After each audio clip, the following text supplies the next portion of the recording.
respect you and they love you. And a lot of times you don't hear that because you have to listen to the fake news back there, but they have great respect for you. So I just want you to know that. And that includes our fire departments too. They don't get spoken about enough. They go into some of the areas I read where they're shooting them off ladders. Can you believe it? They go up to put out a fire, Leo, and they go and they shoot them off a ladder. It's just unbelievable. These firemen and women are incredible. So I want to put them in the same category because they're just incredible. I also like that the fact they voted for me like at 94%. So I have to mention them. I have no choice, right? But the truth is they're phenomenal people. The law enforcement, fire, everybody, they're phenomenal. Basically first responders, because that's what they are. They're first responders. All of our law enforcement is just incredible. All of you guys are amazing. And the people of our country respect you and they love you. And a lot of times you don't hear that because you have to listen to the fake news back there, but they have great respect for you. So I just want you to know that. And that includes our fire departments too. They don't get spoken about enough. They go into some of the areas I read where they're shooting them off ladders. Can you believe it? They go up to put out a fire, Leo, and they go and they shoot them off a ladder. It's just unbelievable. These firemen and women are incredible. So I want to put them in the same category because they're just incredible. I also like that the fact they voted for me like at 94%. ประเทศใหญ่ของญาติเขาเลยเขายังได้ยังก็ได้ให้เขาเลยประเทศใหญ่ของญาติเขาเลยความคืบเป็นว่าผูกมิตรให้นักแน่นสายสัมพันธ์มิตรภาพพิเศษความบอกงามแต่ว่ามิตรมันเป็นมิตรแท้หรือว่ามิตรเทียมมิตรปอกลอกหรือว่ามิตรอีกอย่างตามอาตมาเบิ่งไปแล้วมันยังเป็นมิตรปอกลอกทั้งภาคเหนือกับมิตรจีนมาคุ้มวัดมันมากกับมาในหน้านักธุรกิจมาเซาดินเจ้าเฮ็ดสวนเฮ็ดโรงงานเฮ็ดอันนั้นเฮ็ดอันนี้มีบางเมืองบางแขวงกันเส้นสัญญากันคักแน่คอยให้เจ้ามาตั้งโรงงานได้อยู่แต่ว่าแห่งงานนี่ขอให้เจ้ารับเอาคนคอยความประสงค์เพิ่นก็อยากหางานให้ประชาชนตัวเองทำแห่งงานนี่คอยขอน้ำเจ้าให้เอาประชาชนคอยวิชาการของเจ้าบาดไม่เฮ็ดแล้วมันบ่ได้หัวชาน้ำซ้ำสัญญามันก็คนเอาแต่ลูกแต่หลานมันนั่นมาเฮ็ดโดยเฉพาะด้านเศรษฐกิจด้านสังคมเศรษฐกิจมีอันใดอันของคนลาวเฮาสิออกหน้าออกตาเพราะอวดอ้างประเทศอื่นเวลาแขกต่างดาวชาวต่างเมืองมาเที่ยวประเทศลาวซื้อของติดไม้ติดมือเมื่อฝากลูกฝากหลานว่าสินค้าลาวไปเบิ่งห้านใดก็มีแต่ของไทยเบิดไปเบิ่งตึกใดก็มีแต่ของไทยของเวียดนามเบิดของลาวเจ้าสบู่ก้อนนึงก็บ่มีตกเป็นขี้ข่าเขาทางด้านเศรษฐกิจเอาพื้นแผ่นดินลาวเฮ็ดตลาดขายของให้เขาเพราะนี่โจมตีเพิ่นว่าบ่แม่นโจมตีว่าความจริงเพื่อเตือนกันนี่ได้เตือนกันเงินก็แล่นขึ้นกับเขาไปหมดไปสนับสนุนไปเชื่อคนต่างชาติร้ายกว่าเชื่อคนตัวเอง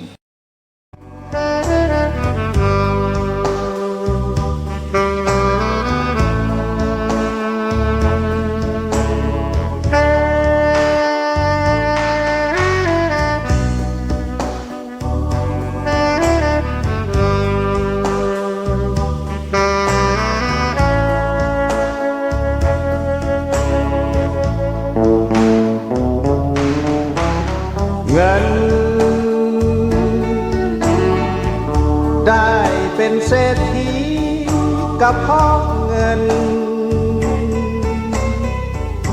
ตกเป็นขอทานกับพ่อเงินเงินเป็นโจรผู้หายกับพ่อเงิน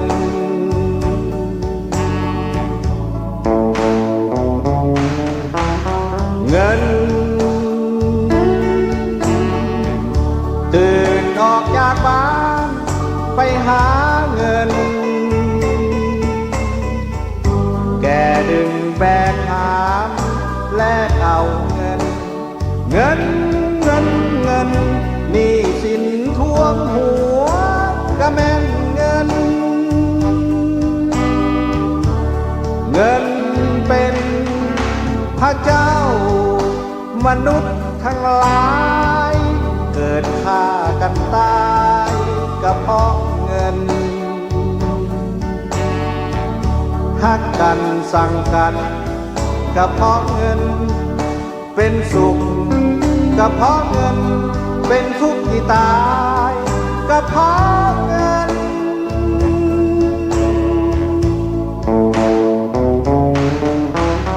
เงินเกิดเป็นมนุษย์ต้องหาเงินอย่าส่ออย่าโกงอย่าลักเงินเงินเงินเงินจะพาสุขล้นจนหมดเงิน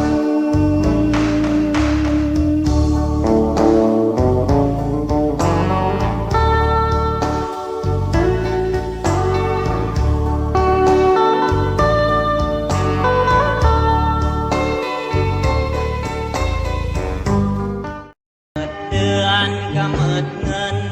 ภูมิใจเหลือเกินหาเงินก็บ่มีเบิกเงินมายามใดบ่พอกินพอใช้บุญวายเจ้าดีเข้าของแพงเกินตัวเจ็บใจเจ็บหัวสวนครัวก็บ่มีโอ้ยจะไม่มันทุกข์เงินก็เศร้า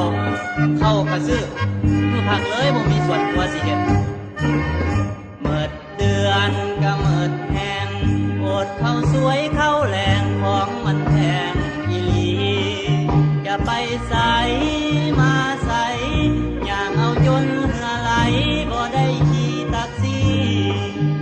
งดเที่ยวงดเฮฮางดเบอร์งดบาร์งดสุรานารีพักปัญญังบัดนี้ที่ได้เศร้าหลายแนวอยู่ดอกสมน้ำหน้าทั้งเงินทั้งทองผู้ดีมีเงินคุ้มเพื่อยเหลือเกินใช้เงินบ่ปราณีตั้งวงการพนัน3 คืน 3 วันลิ้นกันปนปีป่าลูกเต้าเงินสานปากลาปากการมันสามานบัดสีเอาลงไปแบบให้ใหญ่ล้นให้น้อยบ่เต็มกำเอ้ยเวรเอ้ยพวกเฮาคนจนจำต้องยอมดินทนฝืนใจทนอยู่อย่างนี้อยากถือหวยอยากรวยเงินอยากจะมีเงินล้านอยากถือลอตเตอรี่เฝ้าหลายอยากอายคนเมิดโตเมิดตน2 กีบก็บ่มี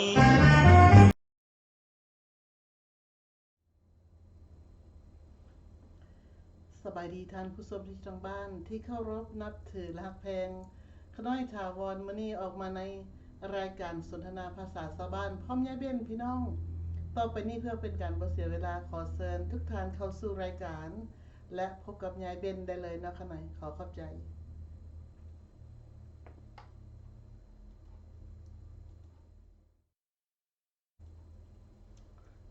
สบายดียายเบ้นเชิญเข้าสู่รายการได้ สบายดีถาวรและสบายดีทุกท่านที่กำลังรับชมมาฟังรายการสนทนาภาษาชาวบ้านพี่น้องข้าพเจ้าเป็นผมน้องถาวรยินดีรับใช้เป็นกระบอกเสียงให้แก่พี่น้องคนลาวทั่วโลกโดยเฉพาะแม่นพี่น้องผู้อยู่ทางในเนาะพี่น้องเนาะจังใดก็อย่าพวกเฮา2 คนขอเป็นหมู่เป็นคู่ขอเป็นน้องเป็นนุ่งขอฮักขอเพลงคนลาวด้วยกันเด้อพี่น้องเด้อหรือว่าชาติอื่นพวกเฮาก็ฮักเพลงนับถือกันดังนั้นพี่น้องสิ่งที่พวกเฮามาปากมาเว้าก็มีตั้งแต่ความหวังฟังเด้อพี่น้องเด้อความหวังดีบ่แม่นหาสินค้ากำไรอันใดเด้ได้เงินได้คำมันบ่แม่นอันนี้แม่นความหวังดีต่อเชื้อชาติลาวของพวกเฮาบ่ว่าเราในเรานอกพวกเฮาเฮ็ดทุกสิ่งทุกอย่างสิ่งที่พวกเฮาสามารถเฮ็ดได้และพวกเฮาออกมาปากมาเว้าเสียเวลาเพื่อมาใช้มหาชนให้คนลาวเฮาทั่วโลกเป็นคนที่มีระดับกับหมู่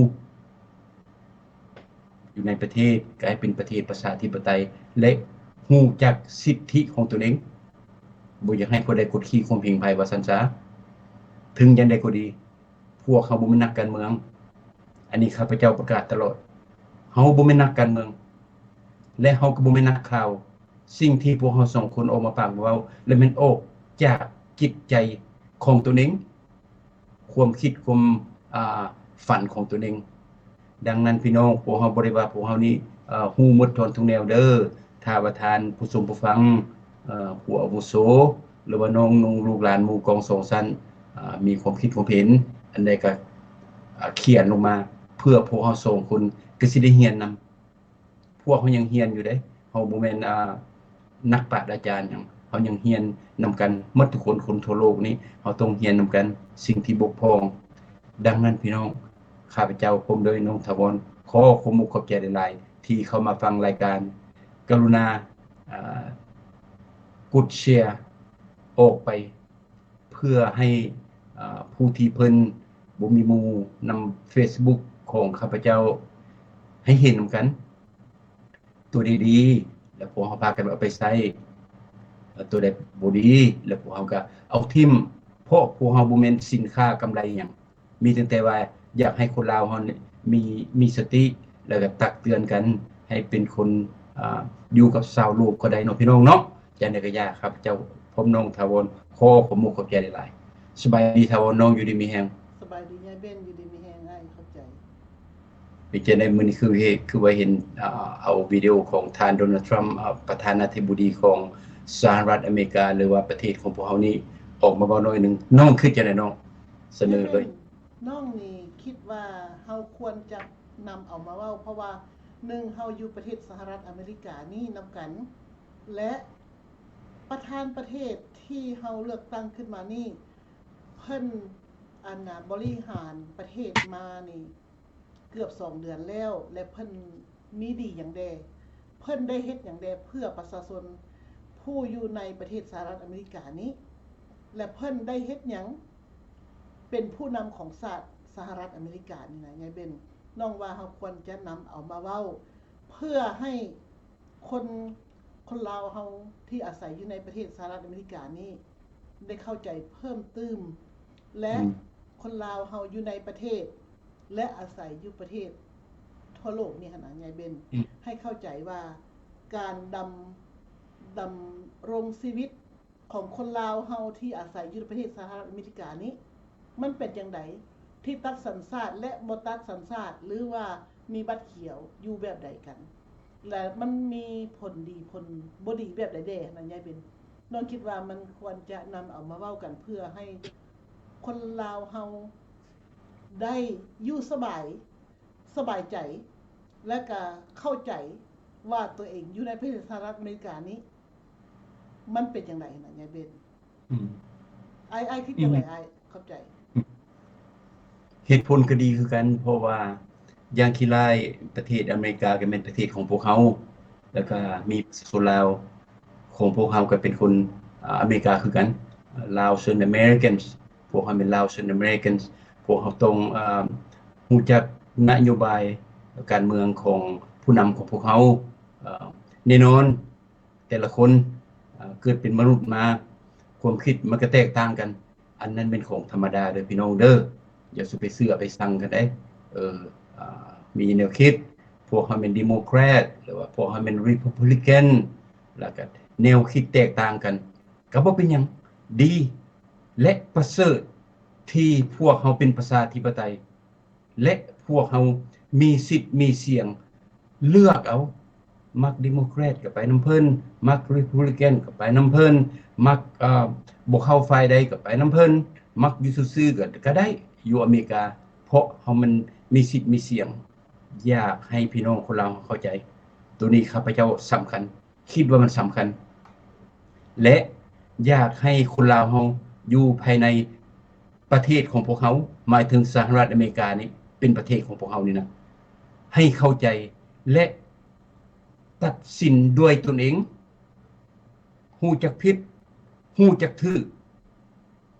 บ่แม่นพวกเฮาจะไปฟังผู้ใดผู้หนึ่งเว้าแล้วเฮ้อกันไปลมพัดทางใดเฮาก็ไปทางนั้นเพราะเขาเป็นเสนามาคิกาบ่ได้พี่น้องเฮามาอยู่ประเทศเจริญแล้วรัฐบาลของพวกเฮาเอาสิทธิ์เอาเสียงให้พวกเฮาอยู่ทางนั่งเลือกเอา มักผู้ใดมักฝ่ายใดเลือกพี่น้องสะดวกสบายที่สุดแต่จุดสำคัญอยากให้คนลาวรับรู้บ่ว่าแต่ผู้น้อยบ่ว่าแต่ผู้ใหญ่ให้เข้าใจว่าประเทศประชาธิปไตยต้องขึ้นกับเสียงส่วนหลายนั่นหมายถึงว่าเวลาโจไบเดนประชาชนของอเมริกา70หรือว่า80หรือว่า 60% เลือกเอาโจไบเดนตัวอย่างเฮาก็นับถือเป็นหยังเพราะว่าเฮาเป็นประเทศดิโมคราซีหรือว่าเป็นประชาธิปไตยถ้าพวกเฮาเป็นประชาธิปไตยพวกเฮาต้องเอาเสียงส่วนหลายปัจจุบัน Republican ชนะแข่งขันประธานาธิบดีโดยมีการนำพาของทานโดนัลด์ทรัมป์ประชาชนอเมริกาหมดทุกรัฐทุกเมืองเพิ่นก็มาเลือกเอาไปโดนทรัมป์ก็ชนะไปให้คนลาวของพวกเรามีจิตสำนึกว่าพวกเขาแม่นประเทศประชาธิปไตยนั่นหมายถึงว่าโดนัลด์ทรัมป์นี่ตู้โดนัลด์ทรัมป์นี่ทานโดนัลด์ทรัมป์นี่มันบ่แม่นพรรคเดโมแครตได้เฮาต้องโจมตีเฮาต้องเป็นก้างขวางคอเฮาต้องสร้างภาพเฮาต้องเฮ็ดให้มีความวุ่นวายแล้วก็ตั้งเรื่องขึ้นมาให้คนลาวผู้ที่บ่เข้าใจนี่แล่นำคนเจ้าบ่ได้อันนั้นมันบ่แม่นประชาธิปไตยอันนั้นเจ้าเลือกเอาเจ้าอยากได้เป็นเจ้าเป็นนายเจ้าอยากได้มีอำนาจให้พรรคของเจ้านี่มีอำนาจไปตลอดชาติมันเป็นไปบ่ได้พี่น้องดังนั้นข้าพเจ้าพร้อมน้องถาวรในรายการมื้อนี้อยากให้คนลาวเฮาผู้ที่อยู่ในสหรัฐอเมริกานะเฮาต้องเบิ่งเหตุเบิ่งผลอย่าสุไปแลนำคนผู้นั้นผู้นี้โอ้บ่เข้าใจก็ถามลูกถามหลานก่อนจะไปฟังความผู้ใดผู้หนึ่งเพราะบางคนหั่นน่ะตัวอย่างอันนี้บ่แม่นโจมตีผู้ใดเด้อบางคนตัวอย่างถูกตกการถูกเพิ่นลบองค์กรใดองค์การหนึ่งเพิ่นตัดออกเพราะมันบ่มีเหตุบ่มีผลและพวกจำพวกนี้และเหตุการณ์อยู่นำบริษัทนั้นหรือว่าองค์การนั้นเสียใจอันนี้ข้าพเจ้าก็เห็นใจที่ว่าบ่ดีใจตกราตกการว่าซั่นซะและพวกเฮาละสิมาปล่อยมาด่ากันบักนั่นอีนี่เพราะว่าตัวเองตกการและเจ้าได้คิดบ่เป็นหยังเจ้าจึงตกการบางเทื่อเจ้าตกการนั้นย้อนว่าโครงการของรัฐบาลเก่าหั่นน่ะมัน useless หมายถึงว่าบ่มีเหตุบ่มีผลเอาเงินไปจ่ายทิ่มซื่อๆเฮาต้องคิดถึงประเทศเฮาต้องคิดถึงชาติเฮาบ่แม่นคิดถึงแต่ตนเองได้โอ้เฮาเสียตกการบ่เฮาเฮ็ดการก็ย้อนเพิ่นรัฐบาลเพิ่นอยากโทนเงินโทนคำเนาะอันนี้ก็แม่นความเพิ่นเฮาก็เสียใจแล้วก็ได้ไปโซการใหม่อันนี้เป็นความคิดที่ประเสริฐความคิดเห็นชาติความคิดถึงว่าเฮาต้องเอาคนอเมริกาก่อนเบิ่งประเทศอเมริกาก่อนก่อนจะไปเบิ่งโลกอื่นเบิ่งคนเฮานี่ซะก่อนเฮาต้องได้คิดกว้างนั้นมีบางคนมาคิดคับแคบตัวเองตกการลงถนนแล้วบัดนี้ปล่อยด่าแล้วบัดนี้ปล่อยด่าผู้นำตนเองแล้วเจ้าได้หยังจะเป็นการขวางคอบ่คนมหาชนส่วนหลายเพราะคนอเมริกาเขาเลือกว่าโดนัลด์ทรัมป์และจะเป็นการขวางคอนอกจากนั้นยังบ่แล้วเจ้าไปเลาะเป่าข่าวให้ผู้ตกข่าวนี้ไปเข้าใจผิดอันนี้นะพี่น้องข้าพเจ้าอยากเสนอรายการมื้อนี้อยากเว้ายำๆไปแล้วก็อยากอธิบายเรื่องด้วยเหตุใดพวกเขาหมดทุกคนอยู่ภายในสหรัฐอเมริกาจึงให้โอกาสคณะผู้นำใหม่คนนี้สก่อนจะปากเสียก่อนจะปากบ่ดีก่อนจะนำพาผู้เฒ่าผู้แก่ผู้เพิ่นบ่เข้าใจหั่นไปเข้าใจผิดนะ เฮาต้องคิดเด้คิดเบิ่งเสี่ยงส่วนหลายคิดเบิ่งประเทศคิดเบิ่งธนาคารหลวงหมายถึงว่าเงินของประเทศ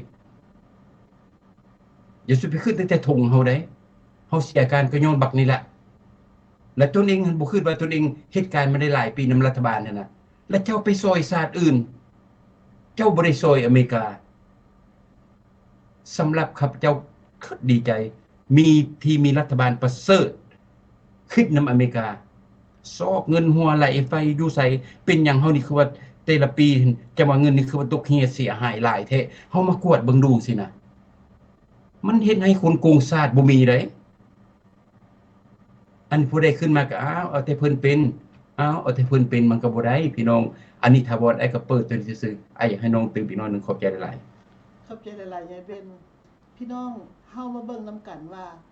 ประธานประเทศโดนัลด์ทรัมป์นี้เวลาเพิ่นออกมาแต่ละมื้อนี่นะเพิ่นจะเว้าเรื่องว่าเพิ่นกำลังเฮ็ดหยังอยู่ผลงานของเพิ่นเนาะเฮาก็ได้เห็นว่าเพิ่นกวดกาเรื่องเงินรั่วไหลอยู่ในสภาและรัฐบาลคณะรัฐบาลนี่นะก็มีองค์การหลายองค์การที่ว่าการช่วยเหลือล่าหรือว่าอันน่ะเป็นข้าวอันน่ะออกจาก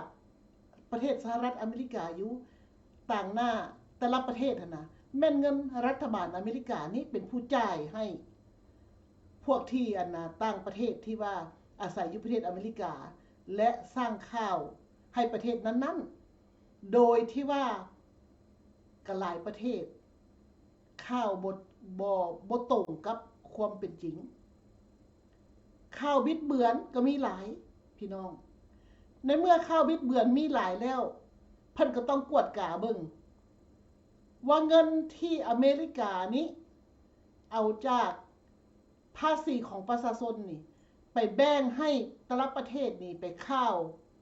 ออกไปนั่นมันเหมาะสมบ่ควรบ่จังซั่นน่ะพี่น้องและองค์การNGO หลายๆองค์การUSAID คือยายเบนเว้ามาก็หลายองค์การในเมื่อหลายๆบอนที่มีเงินรั่วไหลและรัฐบาลกลางเพิ่นก็ต้องมีการนโยบายกวดคืนว่าแต่ละห้องการนั้นมันไปนักอยู่บ่อนใดมันไปเบาอยู่บ่อนใดมันไปรั่วไหลอยู่บ่อนใดเพิ่นก็ต้องเบิ่งว่ามันเหมาะสมบ่และควรอันลบออกไปบ่จากโครงการนี้เพื่อเพิ่นสิได้เซฟเพื่อเพิ่นสิได้ประหยัดเงินของประชาชนอเมริกันนี้หั่นน่ะพี่น้องในเมื่อเฮาผู้เฮ็ดการเป็นชั่วโมงนี่น่ะเฮาเห็นเพิ่นทำจังปฏิบัติจังซี่น่ะเฮาดีใจได้น้อยใหญ่เบนเฮาดีใจได้ที่ว่าเพิ่นประหยัดเงินให้พวกเฮาและเพิ่นนำเอาเงินภาษีของพวกเฮานี่น่ะไปใช้จ่ายในบอนที่ถูกต้องและมันเหมาะสมหั่นน่ะพี่น้องและในเมื่อเฮาเห็นว่า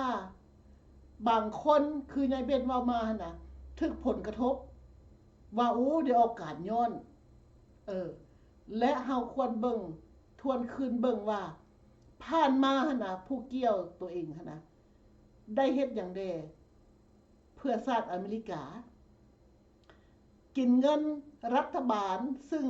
เอาตัดจากภาษีประชาชนนี่ของประชาชนชาวอเมริกันเนี่ยในเมื่อเป็นจังซั่นแล้วมันได้ผลหยังแดหรือว่าได้ผลส่วนตัวคือยายเบนเว้ามานั่นและผลส่วนรวมบ่ได้เพิ่นต้องควรตัดออกตำแหน่งนั่นถ้าว่าผู้เกี่ยวไปพร้อมทั้งบ่ดีซะเอาไว้เฮ็ดหยังซะน่ะพี่น้อง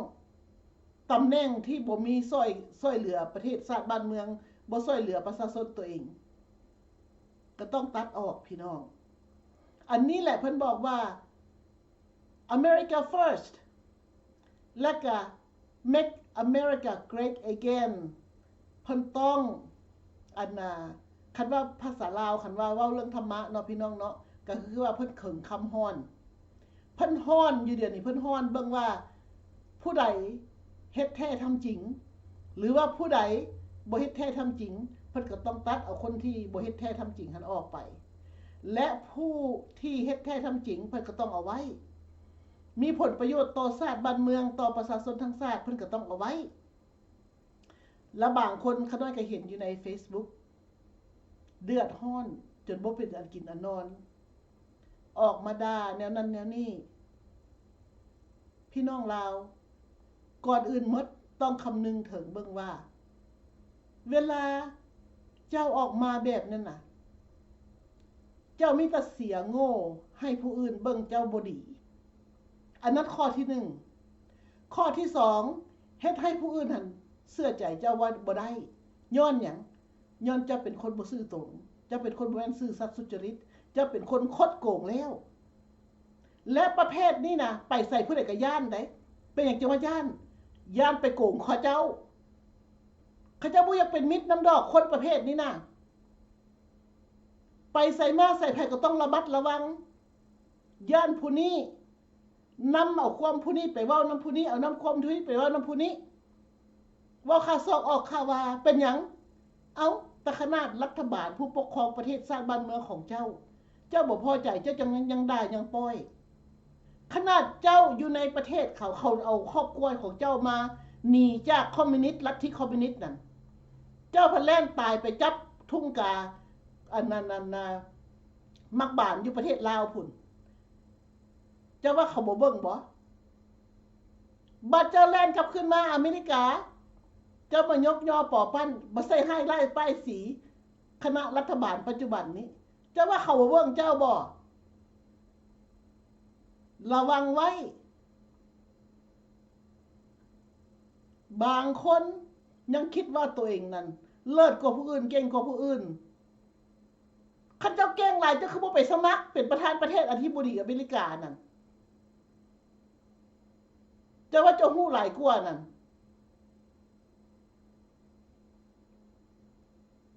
สิ่งที่ว่าการกระทำของตัวเองเฮ็ดให้ผู้อื่นเบิ่งยากเจ้าว่าเจ้าเก่งแต่ว่าการกระทำของเจ้าหั่นบ่มีเหตุบ่มีผลเจ้าตัวให้คนลาวนี่แตกแยกเจ้าตัวให้คนลาวหั่นน่ะย่านกลัวย้อนหยังแหละบางคนว่าอันน่ะเล่าเหตุการณ์นำเพื่ออันน่ะเป็นนายหน้าคนลาวเราขาดรายได้พี่น้องมันคุ้มค่าล่ะบ่ด่าประธานประเทศของตัวเองอย่าลืมได้ประธานประเทศปัจจุบันนี้นะ President Donald Trump เพิ่นบอกว่าถ้าเจ้าบ่มักอยู่ในประเทศอเมริกาปัจจุบันนี้ภายใต้การนำของ President Donald Trump นี่เพิ่นบอกว่าให้ออกจากประเทศนี้ไปเลยอยากไปประเทศใดที่ดีกว่าประเทศอเมริกานี่ไปโลดบ่ต้องกลับคืนก็บ่เป็นหยังถ้ามื้อใดพอใจแล้วจังกลับคืนมาก็บ่เป็นหยังบ่นักบ่เบาบ่ได้ตื่มหยังเพิ่นเว้าจังซั่นหั่นน่ะเจ้าคิดเบิ่งดูเจ้ามีคุณค่าส่ำใดซ้ำบ่เบ็ดงาน้อยๆนั่นซ้ำบ่ขี้แมงวันน้อยๆนั่นเฮาต้องเบิ่งปัจจุบันนี้ว่าประเทศสหรัฐอเมริกานี่มีหยังเปลี่ยนแปลงไปแน่ทิศทางที่ดีเฮาไปตลาดทุกมื้อนี่นะเฮาเห็นบ่อาหารการกินลดลงอาหารการกินลดลงยังบ่แล้วค่าน้ำมันแก๊สโซลีนที่ว่าเอาใส่รถนี่นะป้อนน้ำมันใส่รถนี่นะขี่ซุมื้อนี่นั้นนะครับซุมื้อนี่นะก็ลดลงคือกันและในเมื่อเฮาเห็นว่าสินค้าอันอยู่ในตลาดตะลีมันลดลงราคาสินค้าลดลงค่าครองชีพลดลงแล้วเงินเดือนเพิ่นได้เพิ่มบ่พอใจอันใดเฮาต้องเอาเหตุและผลมาเว้ากันทุกคนเฮานี่เป็นผู้ใหญ่หมดแล้วบ่แต่ผู้ใหญ่ละล่าหัวงอกหมดแล้วมันสิเกษียณแล้วเป็นหยังเฮาบ่เอาเหตุและผลมาเว้าเพื่อให้เป็นแว่นแยงให้เพื่อนมนุษย์ที่คนลาวเฮาอาศัยอยู่ในประเทศสหรัฐอเมริกานี้และเพื่อนมนุษย์ทั่วโลกได้เห็นว่าเฮานี้เว้าด้วยเหตุและผลอย่าสิเว้าด้วยอารมณ์และความบ่พอใจของตัวเองเพราะว่าตัวเองสิตกงานพี่น้อง ถ้าว่าเฮาเอาเหตุและผลมาเว้ากันปัญหามันจะบ่ขยายไปทั่วเดี๋ยวนี้ปั้นน้ำให้เป็นตอนบางคนเด้อพี่น้องเด้อคนลาวเฮานี่แหละปั้นน้ำให้เป็นตอนยังบ่แล้วไปสร้างความแตกแยกให้คนลาวที่มีบัตรเขียวบ่ที่อันน่ะบ่ทันตัดสัญชาติบ่หรือว่าบ่ทันมีหนังสือครบถ้วนนี่นะให้ย่านให้กลัวบ่กล้าให้ไปไสเป็นหยังว่าเป็นจังซั่นพยายามช่วยเหลือกันพี่น้องคนลาวเฮาหน้าที่สิช่วยให้เบาบางควบย่านกลัวให้สบายใจขึ้นความที่เฮาช่วยเหลือกันได้สิ่งเหล่านี้เฮาบ่ควรสร้างน้ำให้เป็นตอนหรือว่าเป็นหยังก็ปั้นน้ำให้เป็นตอนเพิ่นว่าหรือว่าสร้างความแตกแยกให้คนลาวย่านกลัวอันนี้บ่ควรเลยสำหรับน้องและน้องคิดจังซั่นไงเบนเซิร์นไอ้ต่อให้น้องได้เข้าใจเจ้าขอบใจหลายๆทวรแจ่มแจ้งดีข้าพเจ้าอยากเน้นเรื่องรัฐบาลปัจจุบันหรือว่าโดนัลด์ทรัมป์นี่ก่อนอื่นหมดอยากเตือนพี่น้องข้าพเจ้าบ่ได้เป็นหัว Republican ข้าพเจ้าบ่เป็นหัว Democrat แต่ข้าพเจ้าเชื่อมั่นในความถูกต้องแสงตาเฮามีเฮาเห็นเฮาได้ยินเฮาฮู้ผู้ใดดีผู้ใดชั่วผู้ใดขายศาสตร์ผู้ใดบ่ขายศาสตร์ผู้ใดโซ่โกงศาสตร์แน่นอนรัฐบาลใหม่ถูกเลือกตั้งมาจากประชาชนก็ต้องมีโครงการใหม่มีแผนใหม่มีแนวคิดใหม่เพื่อจะนำพาศาสตร์ของแต่ละคนมันแตกต่างกันให้พี่น้องคิดว่าสมมุติว่าประเทศอเมริกาเนาะเป็นแผ่นดินอยู่เฮือนใดผู้นึงเฮือนใดเฮือนนึงแล้วบัดนี้โดนัลด์ทรัมป์เราอยากเห็นเฮือนหลังนี้ดีแผ่นดินนั้นมันมีบนลุกบนโน้นแล้วเพิ่นอยากให้แผ่นดินเพียงกันเพิ่นก็เลยไปตัดบนมันโน้นนั้นแล้วมาถมซะบนมันลุกให้มันขึ้นมาสม่ำเสมอกันบัดนี้ผู้ใดบนใดที่เพิ่นไปเอาขี้ดินโนนออกขนาดแล้วเสียใจเพราะตนเองเห็นแก่ตนเองบ่คิดว่าโอ้เพิ่นมาส่วนดินนี้ออกเพราะเพิ่นอยากไปเสริมใส่บนมันลุกบ่ได้คิดจำพวกนี้คิดตั้งแต่ว่ากูสูงละดีกูหังละดีกูได้การผู้เดียวละดีบ่ได้เฮาอยู่นำกันประเทศพวกเฮาต้องคิดเห็นบ้านเห็นเมืองเห็นสิ่งส่วนรวมมันต้องขึ้นด้วยนั้นเด้อพี่น้องเด้อและข้าพเจ้าเห็นดีกับนโยบายโดนัลด์ทรัมป์เพราะว่าเพิ่นนั้นคิดเป็นห่วงศาสตร์ตนเองหมายถึงอเมริกาคันคิดเป็นห่วงศาสตร์แล้วเจ้าเฮ็ดหยังคิดเป็นห่วงศาสตร์เฮาต้องหาเงินหาคำเข้ามาหาประเทศหาเวียกหาการให้ประชาชนอยู่ดีมีสุขถ้าว่ารัฐบาลทุกข์ก็แสดงว่าประชาชนก็สิทุกข์ถ้าว่ารัฐบาลได้หั่งประชาชนก็หั่งเศรษฐกิจก็ดีดังนั้นโดนัลด์ทรัมป์เพิ่นก็ได้ตัดได้หลายโครงการออกจากทั่วอเมริกาเคยซอยทั่วโลกนี่เพิ่นตัดออกเพราะว่าเพิ่นมาคิดเบิ่งแล้วเฮาซอย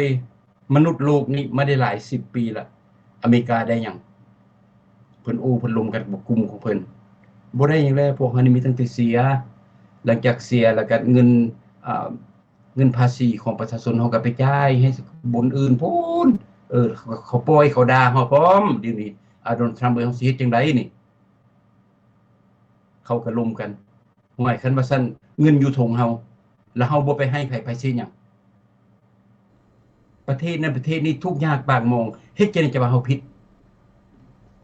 เพิ่นมาเว้าเดี๋ยวนี้ได้บัดนี้จำพวกนี่พวกรัฐบาลใหม่นี่เป็นหยังเพิ่นคิดเดี๋ยวนี้ถ้าบ่น้องฮู้บ่เพราะว่าสมัยยุคโดนัลด์ทรัมป์ปัจจุบันสุดใหม่นี่น่ะเขามีแต่พ่อค้าแม่นถ้าหากว่าพ่อค้าเฮ็ดหยังคั่นน่ะเขาบ่อยากเสียเปรียบเขาบ่อยากเสียเงินเขาบ่อยากลุกทุนเขาฉลาด อยู่ซื้อตัวเองแล้วจกเงินนำประชาชนเอาภาษีขึ้นแต่ละปีแล้วก็ไปให้ชาติอื่นพุ่นล่ะเขาหันอยู่ทางได้กินข้าวน้ำซ้ำปลาฟรีไปแปลงโรงงานโรงเรียนให้ข้าพเจ้าบ่ได้อคติประเทศเด้อแต่ว่าเจ้าก็กระเบิงเจ้าเด้เฮากระเบิงเฮา American First อเมริกามาก่อนแล้วเพิ่นก็เลยได้ตัดUSA นี่ก็แม่นสวยทั่วโลกนี่ก็แม่นเฮาฮู้หลายคนก็ฮู้เพิ่นก็ได้ตัดองค์กรอนามัยโลกเพิ่นบ่สนับสนุนเพิ่นได้ตัดสิ่งแวดล้อมองค์การจากสิ่งแวดล้อมนี้แล้วก็เพิ่นมากวดการเงินของอยู่ในอเมริกานี่มันเสียหายไปใส่หมายถึงว่าโซกคุณคนกุงเงินคุณกุงชาติพยายามโซ่คุณครัวออกว่าเงินเฮานี่เสียอยู่ใส่มันเป็นหยังจะว่าเสียปีละ1,000 ล้านเดี๋ยวนี้เพิ่นก็พากันโซ่ห่วยคันว่ารัฐบาลนี่หั่นน่ะแม่นผู้ใดผู้สิบ่มักเอารัฐบาลนี้ไปเปลี่ยนอยู่ประเทศลาวไหม ไปไหม5 ปีนี่ประเทศลาวนี่ปูซีเมนต์หมดถนนหนทางนั้นจับจำพวกกรุงศาสตร์นี่โบเงินโบคำก็บ่ให้ไผจีนก็บ่ให้เวียดก็บ่ให้มันเป็นของคนลาวว่าซั่นลาว first ลาวมาก่อนนั้นเอาไปไหมแล้วผู้ใดผู้สิบ่ดีใจผู้เป็นประชาชนถ้าเป็นเฮือนก็แม่นพ่อแม่เป็นคนที่กล้าเก่งมีเงินมีคำหาเงินให้ครอบครัวอบอุ่นผู้เป็นลูกก็ดีใจส่วนตัวรัฐบาลของโดนัลด์ทรัมป์ประเทศแนวนั้นผู้เฮาเป็นประชาชนสำหรับข้าพเจ้าเห็นก็ดีใจละนี่เอา USA เจ้าซอยทั่วโลกได้หยังแดบ่ได้หยังเอาไปซอยลาวเขาก็ปันกันรัฐบาลปันกันเอาไปซอยพม่าก็เอาเงินจากพวกนี้ไปซื้ออาวุธนำรัสเซียแล้วเอาอาวุธนั้นมาฆ่าประชาชนพม่านั้นแล้วลาวตาขาวอยู่โนสิไปสนับสนุนได้จังได๋แนวนี้แนวดีได้พี่น้องได้ซอยคนมันบ่ขึ้นบ่ปีนล่ะผู้นี้สมมุติเราปลูกต้นไม้นำฮดทุกมื้อมาได้ 4-50 ปีแล้วทุกอย่างนับมือนับจอยนับมือนับเฮวนับมือบ่มีใบตัดออกซะเพราะมันเป็นไปบ่ได้ละคนเนี่ยก็คือกันตัวอย่างลาวหั่นมีรัฐบาลเผด็จการฮะเอาไปแม่เอาไปซอยนะปีละ1,000 ล้านก็เอาไปแม่ประชาชนบ่เห็นจักกี้ดังนั้นเพิ่นตัดออกเพราะเพิ่นบ่ส่งเสริมโจรของชาติอันนี้เว้าเรื่อง USA คันตัด USA ออกแล้วตัด USA ออกแล้วบัดนี้แน่นอนมีบางพนักงานหรือว่าคนนำเหตุการณ์เกี่ยวกับ USA นี้ต้องได้ถูกเลย์ออฟเพราะเพิ่นตัดออกนั่นบ่ได้หมายถึงว่ารัฐบาลทรัมป์นี่ตั้งสั่งค่อยบ่ให้ค่อยนี่เหตุการณ์มันบ่แม่นพี่น้องเพิ่นพยายามทอนเงินเสียใจครับจากบ่ดีใจดอกผู้ใดถูกเลย์ออฟบ่ไปเหตุการณ์ใหม่หั่นน่ะเพราะมันจำเป็นเพราะว่าปัจจุบันพวกเจ้าเฮ็ดเวียกหั่นน่ะมันบ่ได้ซอยอเมริกาถ้าบ่ได้ซอยอเมริกาแล้วพวกรัฐบาลเฮานี้สิเอาเงินแท็กเอาเงินภาษีเฮานี้ไปทิ่มเฮ็ดหยังเพิ่นก็เลยตัดออกข้าพเจ้าบ่ดีอันนี้ผู้ตกการกับไปซอการใหม่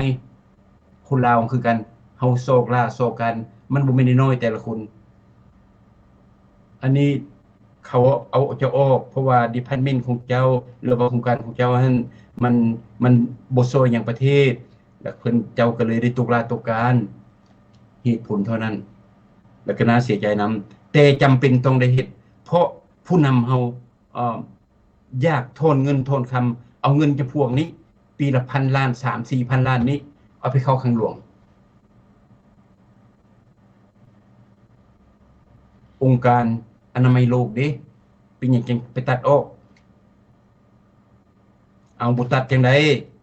60 70 80% แท็ก ของประชาชนค่อยไปเสียให้เจ้าทั่วโลกนี่แล้วผู้อื่นระบบเสียก็เสียน้อยเดียวแล้ววันนี้เฮ็ดจังได๋รัฐบาลคนนี้แล้วมากดขี้คูดฮีดอเมริกาผู้เฮ็ดเวียกนี่นับมือนับขึ้นภาษีเจ้าเพื่อเอาเงินไปช่วยอนามัยโลกประเทศใดก็ว่าเก่งประเทศใดก็ว่าหังมีจีนก็ว่าจีนรัสเซียก็ว่ารัสเซียอิหร่านก็ว่าอิหร่านเก่งไปหมดทุกประเทศเป็นอย่าบ่มาแบ่งกันออกโอเคองค์การอนามัยโลกมีจักประเทศสมมุติเด้อพี่น้องเด้อสมมุติมี100ประเทศแล้วเงินเขาจะได้100ล้านหมดทุกคนเขาต้องเอาออกคนละล้านอเมริกาก็ล้านเดี๋ยวนี้มันจังเที่ยงถ้าเฮ็ดได้แบบข้าพเจ้าอธิบายนี่นะโดนทำระบบออกดอกคนละล้าน100ประเทศ100ล้านแต่ละปีบ่หรือว่าแต่ละ2ปีบ่มันถึกแล้วตนเองเสียหลายแล้วผู้อื่นหั่นทยอยมาใส่ 1% 2% แล้วปล่อยด่าพร้อมห่วยมีรัฐบาลเดี๋ยวนี้ข้าพเจ้ามักได้เข้มแข็งเห็นคนอเมริกามาก่อนข้าพเจ้ากับคนเหตุการณ์บ่อยากเสียภาษีได้แต่ละปีสิขึ้นไปแล้วเอาเงินไปให้ประเทศอื่นโอ้ยเจ้านี่บ่มักสิทธิมนุษย์เนาะค่อยมักแต่ค่อยมีขอบเขตเกิดมาชีวิตชาติเดียวค่อยจะบ่มักเป็นขี้ข้ามาใส่ชาติอื่นหมู่ก็แม่นหมู่เจ้าทุกข์เจ้ายากโอ้ลมพายุแผ่นดินไหว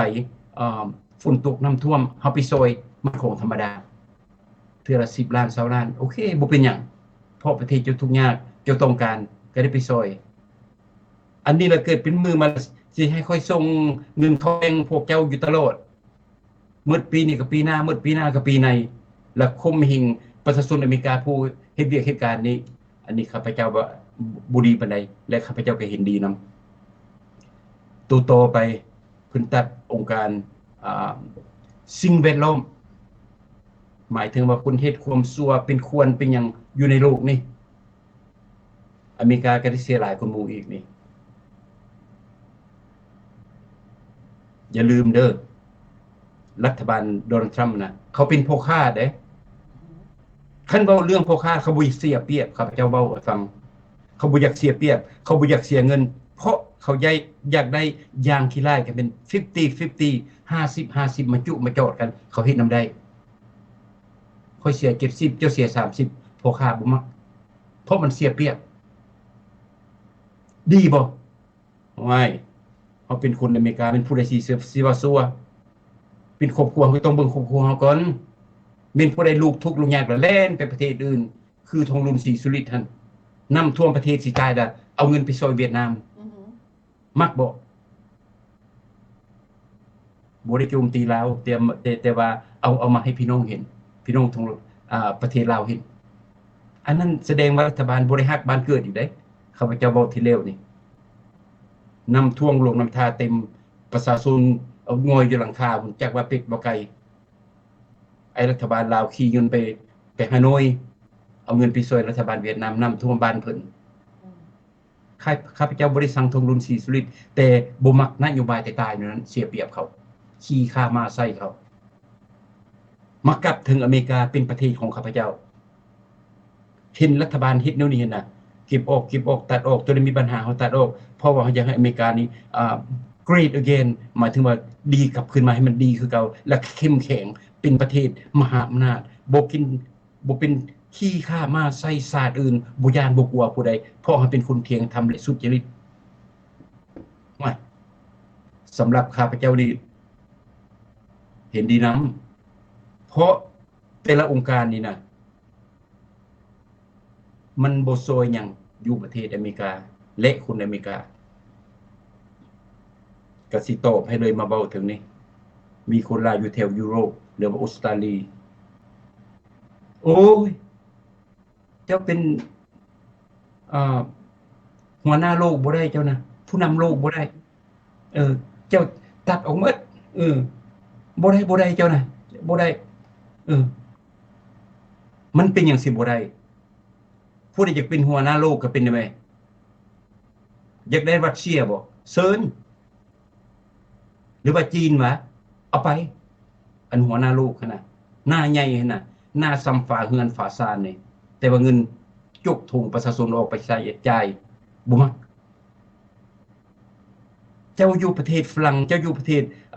เยอรมันเจ้าอยู่ประเทศสวิตเซอร์แลนด์ตัวอย่างเด้อพี่น้องเด้อเจ้ามาเว้าให้พวกเฮาเจ้าเว้าให้โดนัลด์ทรัมป์ก็แสดงว่าเว้าให้พวกเฮานี่ล่ะคือว่าพวกเฮาโง่นี่เลือกเอาคนโง่มานำประเทศอเมริกาอันความคิดของพวกเจ้านั้นคนอเมริกาบ่แม่นคนโง่เด้อจะบอกให้พวกเฮานี่ล่ะพร้อมด้วยหมดทุกคน300สปายล้านนี่นะบ่แม่นคนโง่เขาเห็นผู้นำเฮ็ดหยังหั่นน่ะแล้วพวกเจ้าอยู่ต่างประเทศบ่จำเป็นสิมาเว้าดอกหรือว่าเจ้าอยากฝรั่งอยากออกไปวะองค์การนั้นองค์การนี้ทั่วโลกนั้นก็ซื้อได้แม่ก็พากันนำกันได้แม่พวกเฮาก็ออกให้ได้องค์การอนามัยโลกนี่ก็จกเงินมาจ่ายกันได้แม่บัดนี้สิ่งแวดล้อมนี่คือกันก็จกเงินกันกระจายกันบ่ต้องห่วงกับพวกเฮาบ่ต้องมาว่าพวกเฮานี่เป็นเจ้าโลกบ่ได้พวกเฮาบ่อยากเป็นเจ้าโลกเพราะสิทธิมนุษย์ให้มันซ้ำกันมักบอกแบบคอมมิวนิสต์จีนนะ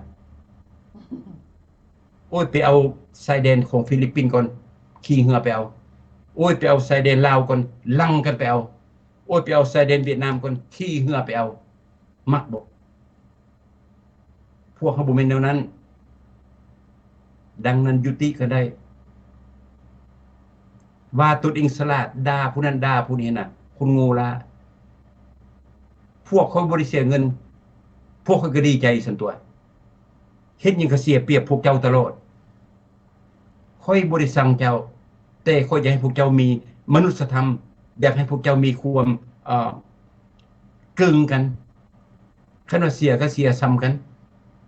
อันนู้นเจ้าเสียบ่ได้ละจะเป็นเจ้าโลกบ่ได้ค่อยบ่อยากเป็นเจ้าโลกเจ้าอยากเป็นก็เป็นได้แม่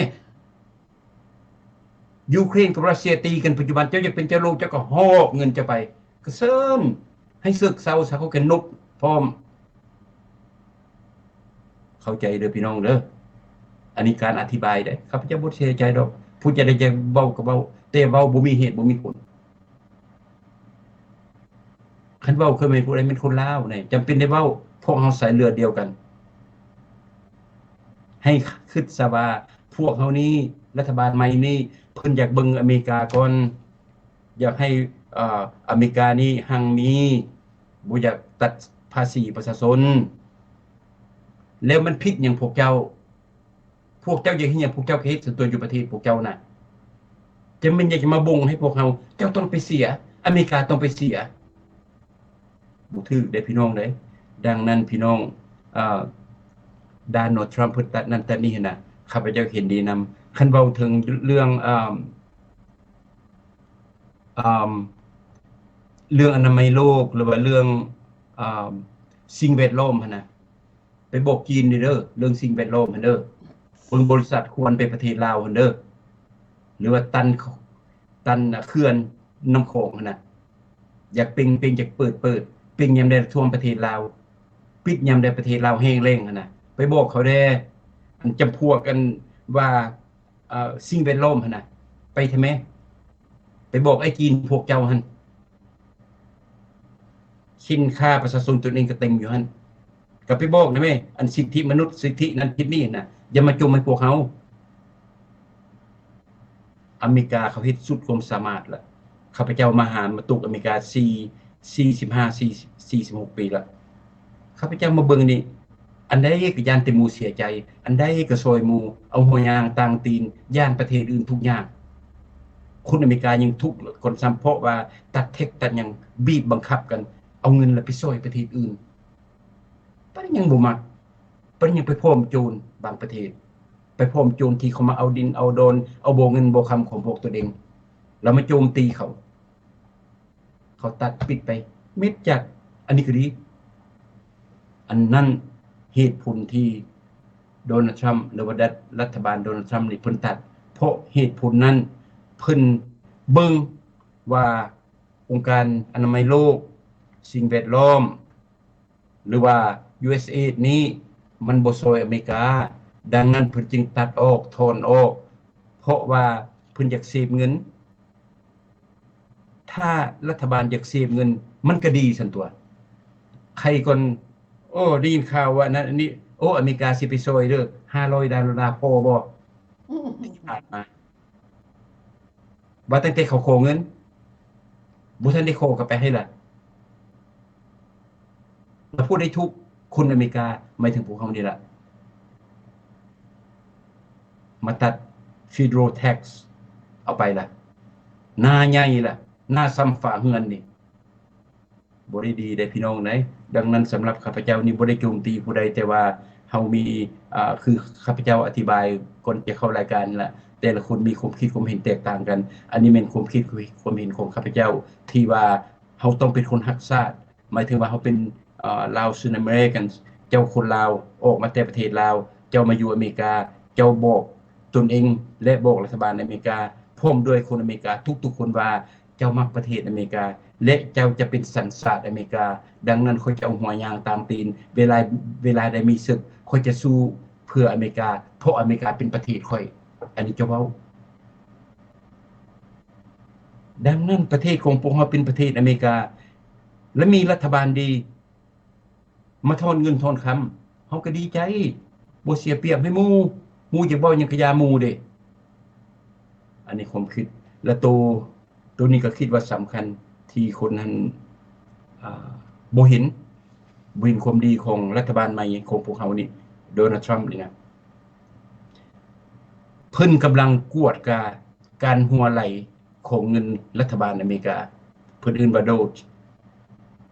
คันคนลาวก็สิแม่นการกวดการเงินหัวไหลหรือว่าซอกคนโกงชาติซอกคนตีนสั้นมือยาวแบบอยู่ประเทศลาว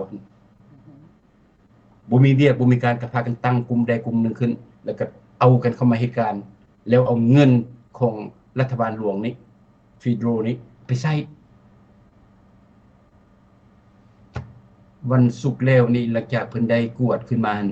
ได้พบเงินที่บ่มีเหตุบ่มีผลหรือว่าเงินที่หัวไหล115ล้านบิลเลียนหมายถึงว่า115พันล้านดอลลาร์และประชาชนอเมริกาบ่ดีใจว่ารัฐบาลไปกวดพ่ออีลอนมัสก์โดนัลด์ทรัมป์ให้อีลอนมัสก์ไปกวดพ่อ115พันล้านดอลลาร์แล้วพวกเจ้าโจมตีว่าข้าพเจ้าบ่โจมตีอยากได้รัฐบาลน่ะสิล่ะอยากเห็นฮอดผู้โกงชาตินี่นะแม่นประธานาธิบดีรุ่นใดที่สร้างขึ้นมาแล้วเอาเงินไปเฮ็ดเอาคนไปเฮ็ดเวียกเฮ็ดการเสียซื่อๆข้าพเจ้าจะเห็นจำพวกนี้มาขึ้นศาลถ้ายังมีชีวิตอยู่เพราะจำพวกนี้โกงชาติโกงประชาชนนอกจากนั้นยังจะได้ผู้นำแนวนี้ไปครองประเทศลาวเพื่อจะได้จับกลุ่มจำพวกโกงชาตินี่อยากเห็นเอาแม่เปลี่ยนรัฐบาลลาวแม่เอาแบบโดนัลด์ทรัมป์แบบอีลอนมัสก์แบบหมดทุกคนแคบิเนตของเพิ่นนี่ไปกวดอยู่ประเทศลาวแม่บ่โดน3เดือนเรียบร้อยหมดแล้วให้คุกใหญ่ๆไว้เพราะผู้ใดเขาทักเขาลัดนั้นกินหมดทุกคนเขาคุกจำพวกนี่กดขี่ข่มเหงประชาชนแล้วเพิ่นมาเฮ็ดอยู่อเมริกานี่เพิ่นได้โทษเงินโทษคำแล้วเป็นหยังพวกเฮาสิบ่มักสิมาโจมตีหยังโจมตีรัฐบาลที่เฮ็ดบ่ถูกต้องอันนี้รัฐบาลได้ขึ้นมาเดโมแครตรีพับลิกันข้าพเจ้ายังเหตุการณ์คือเก่าดังนั้นข้าพเจ้าบ่ได้โจมบ่ได้สั่งผู้นั้นบ่ได้ติผู้นี้จึงบ่ได้บ่ปากบ่เว้านะแต่ละคนมันต้องมีความผิดมันต้องมีความบกพร่องมันธรรมดาอันนี้มีบางคนจักบ่เห็นหยังเกิดเป็นมือมาตามเบิ่งนี่คือสิมีปวงหลายเติบละมาปากมาเว้ามาโจมตีโอ้ยตายแล้วประเทศเฮาเสียหน้าเสียตาแม่นเสียหยังเพิ่นซอคนโกงชาติจับมาได้แนวนี้แม่นเฮาเสียหยังเฮาได้หน้าผู้บางคนก็ว่าเอ้ยผู้ได้เลือกโดนทรัมป์มันแม่นเอาหน้าไปไว้ไสแม่นเจ้าความได้มาเว้าหน้าเขาอยู่เดือนพุ่นปัจจุบันมันสูงสิ่งที่เพิ่นตัดออกมานี่ถูกใจข้าพเจ้าหมดเพราะมันบ่ดีต่อลูกต่อหลานของอเมริกามันบ่ดีต่อแผ่นดินของอเมริกาซ้ำบ่นำไปซอยโจรให้เขาซื้ออาวุธแล้วยิงตนเอง แล้วพวกเราตาข่าวมักโบนั่นขั้นข้าพเจ้าเว้าคือเว้าแห้งเนาะพี่น้องเนาะอันนี้เป็นจิตใจของข้าพเจ้าได้ความคิดความเห็นเด้อบ่ได้ไปสั่งผู้นั้นเว้าผู้นี้แต่การปากเว้าแต่ละบุคลิกของแต่ละคนมันบ่คือกันข้าพเจ้าเว้าแนวนี้น่ะอยากให้คนลาวเข้าใจเพราะข้าพเจ้าบ่ได้มาเทศคือครูบานี่เด้นะโมตัสสะภะคะวะโตอะระหะโตโนบ่เว้าถ้าผู้ใดดีข้าพเจ้าซี่ใส่รถผู้ดีๆผู้นั้นบ่ดีมันเป็นตรงนั้นพี่น้องให้เข้าใจกันอันนี้เมนการสร้างเงินที่หัวไหลของรัฐบาลโดนัลด์ทรัมป์หรือว่ารัฐบาลของข้าพเจ้าแน่นอนข้าพเจ้ายกขึ้นมาอีกเพื่อให้คนลาวเข้าใจมีหลายภาคส่วนบ่ดีใจเพราะเพิ่นได้เหตุการณ์นำแต่ละองค์การอยู่ตัวอย่างอยู่วอชิงตันดีซีนี่ก็หลายตัวอย่างว่า World Health Organization หรือว่าอนามัยโลกนะเพิ่นได้เหตุการณ์มาได้20-30 ปีแล้วตัวอย่างหรือว่าองค์การสิ่งแวดล้อมเพิ่นเหตุการณ์มาหันดนแล้ว USA เหตุการณ์มาหันดนแล้วแล้วบัดนี้มาถึกรัฐบาลทรัมป์นี่ตัดลึกออกตัดออกยุบแล้วเพิ่นก็เลยตกงานเพิ่นก็เลยเครียดเพิ่นก็เลยเสียใจอันนี้มันก็เป็นของธรรมดาแต่อยากให้ผู้ใดตกงานหั่นน่ะถ้าถึกคนลาวน่ะให้คิดซะว่าเพิ่นเฮ็ดแนวนี้เพื่อชาติถ้าจะเลี้ยงพวกเจ้าเฮ็ดอยู่หั่นแต่ละปี 4,000-5,000 ล้านดอลลาร์ทิ่มซื่อๆแล้วพวกเพิ่นจะไปเฮ็ดอีหยังโง่แท้วะอยู่ซื่อแล้วพากันตั้งขึ้นมาแล้วเอาเงินให้ประเทศอื่นแล้วผู้ใดเฮ็ดลายเหตุการณ์ก็กินเงินอยู่หั่นทั้งๆที่ว่าบริษัทอเมริกาให้คิดแนวนั้นพี่น้องให้คิดว่าเพิ่นนั้นคิดเพื่อชาติดังนั้นการคิดเพื่อชาติก็เลยถูกเตะต้องบริษัทหรือว่าโรงงานหรือว่าองค์กร Department ของพวกเหตุการณ์นั้นก็เลยมีบางภาคส่วนดอกลงถนนมาปากมาเว้ามันก็เป็นของธรรมดาเฮาก็รับได้เพราะเพิ่นเสียใจแต่คนลาวเฮาอย่าสู้เอาข่าวเป่าหั่นน่ะ10คน20คนเอาลงขบเดินถนนแล้วก็มาท่วงโดนทำนั่นนี่แล้วก็มาเขียนเสร็จแล้วบัดนี้อยู่สหรัฐอเมริกาประเทศคนอเมริกาทั่วประเทศพากันเดินขบวนอันนี้ข้าพเจ้าเห็นหลายเทื่อแล้วที่จริงก็มี9คน10คนนึงแต่เพิ่นมาตืมใส่แล้วเจ้ามาตืมใส่เฮ็ดหยังย่านเขาตัดเงินเท่าจ้ะว่าเขาบ่ตัดดอกโดนซ้ำระบบว่า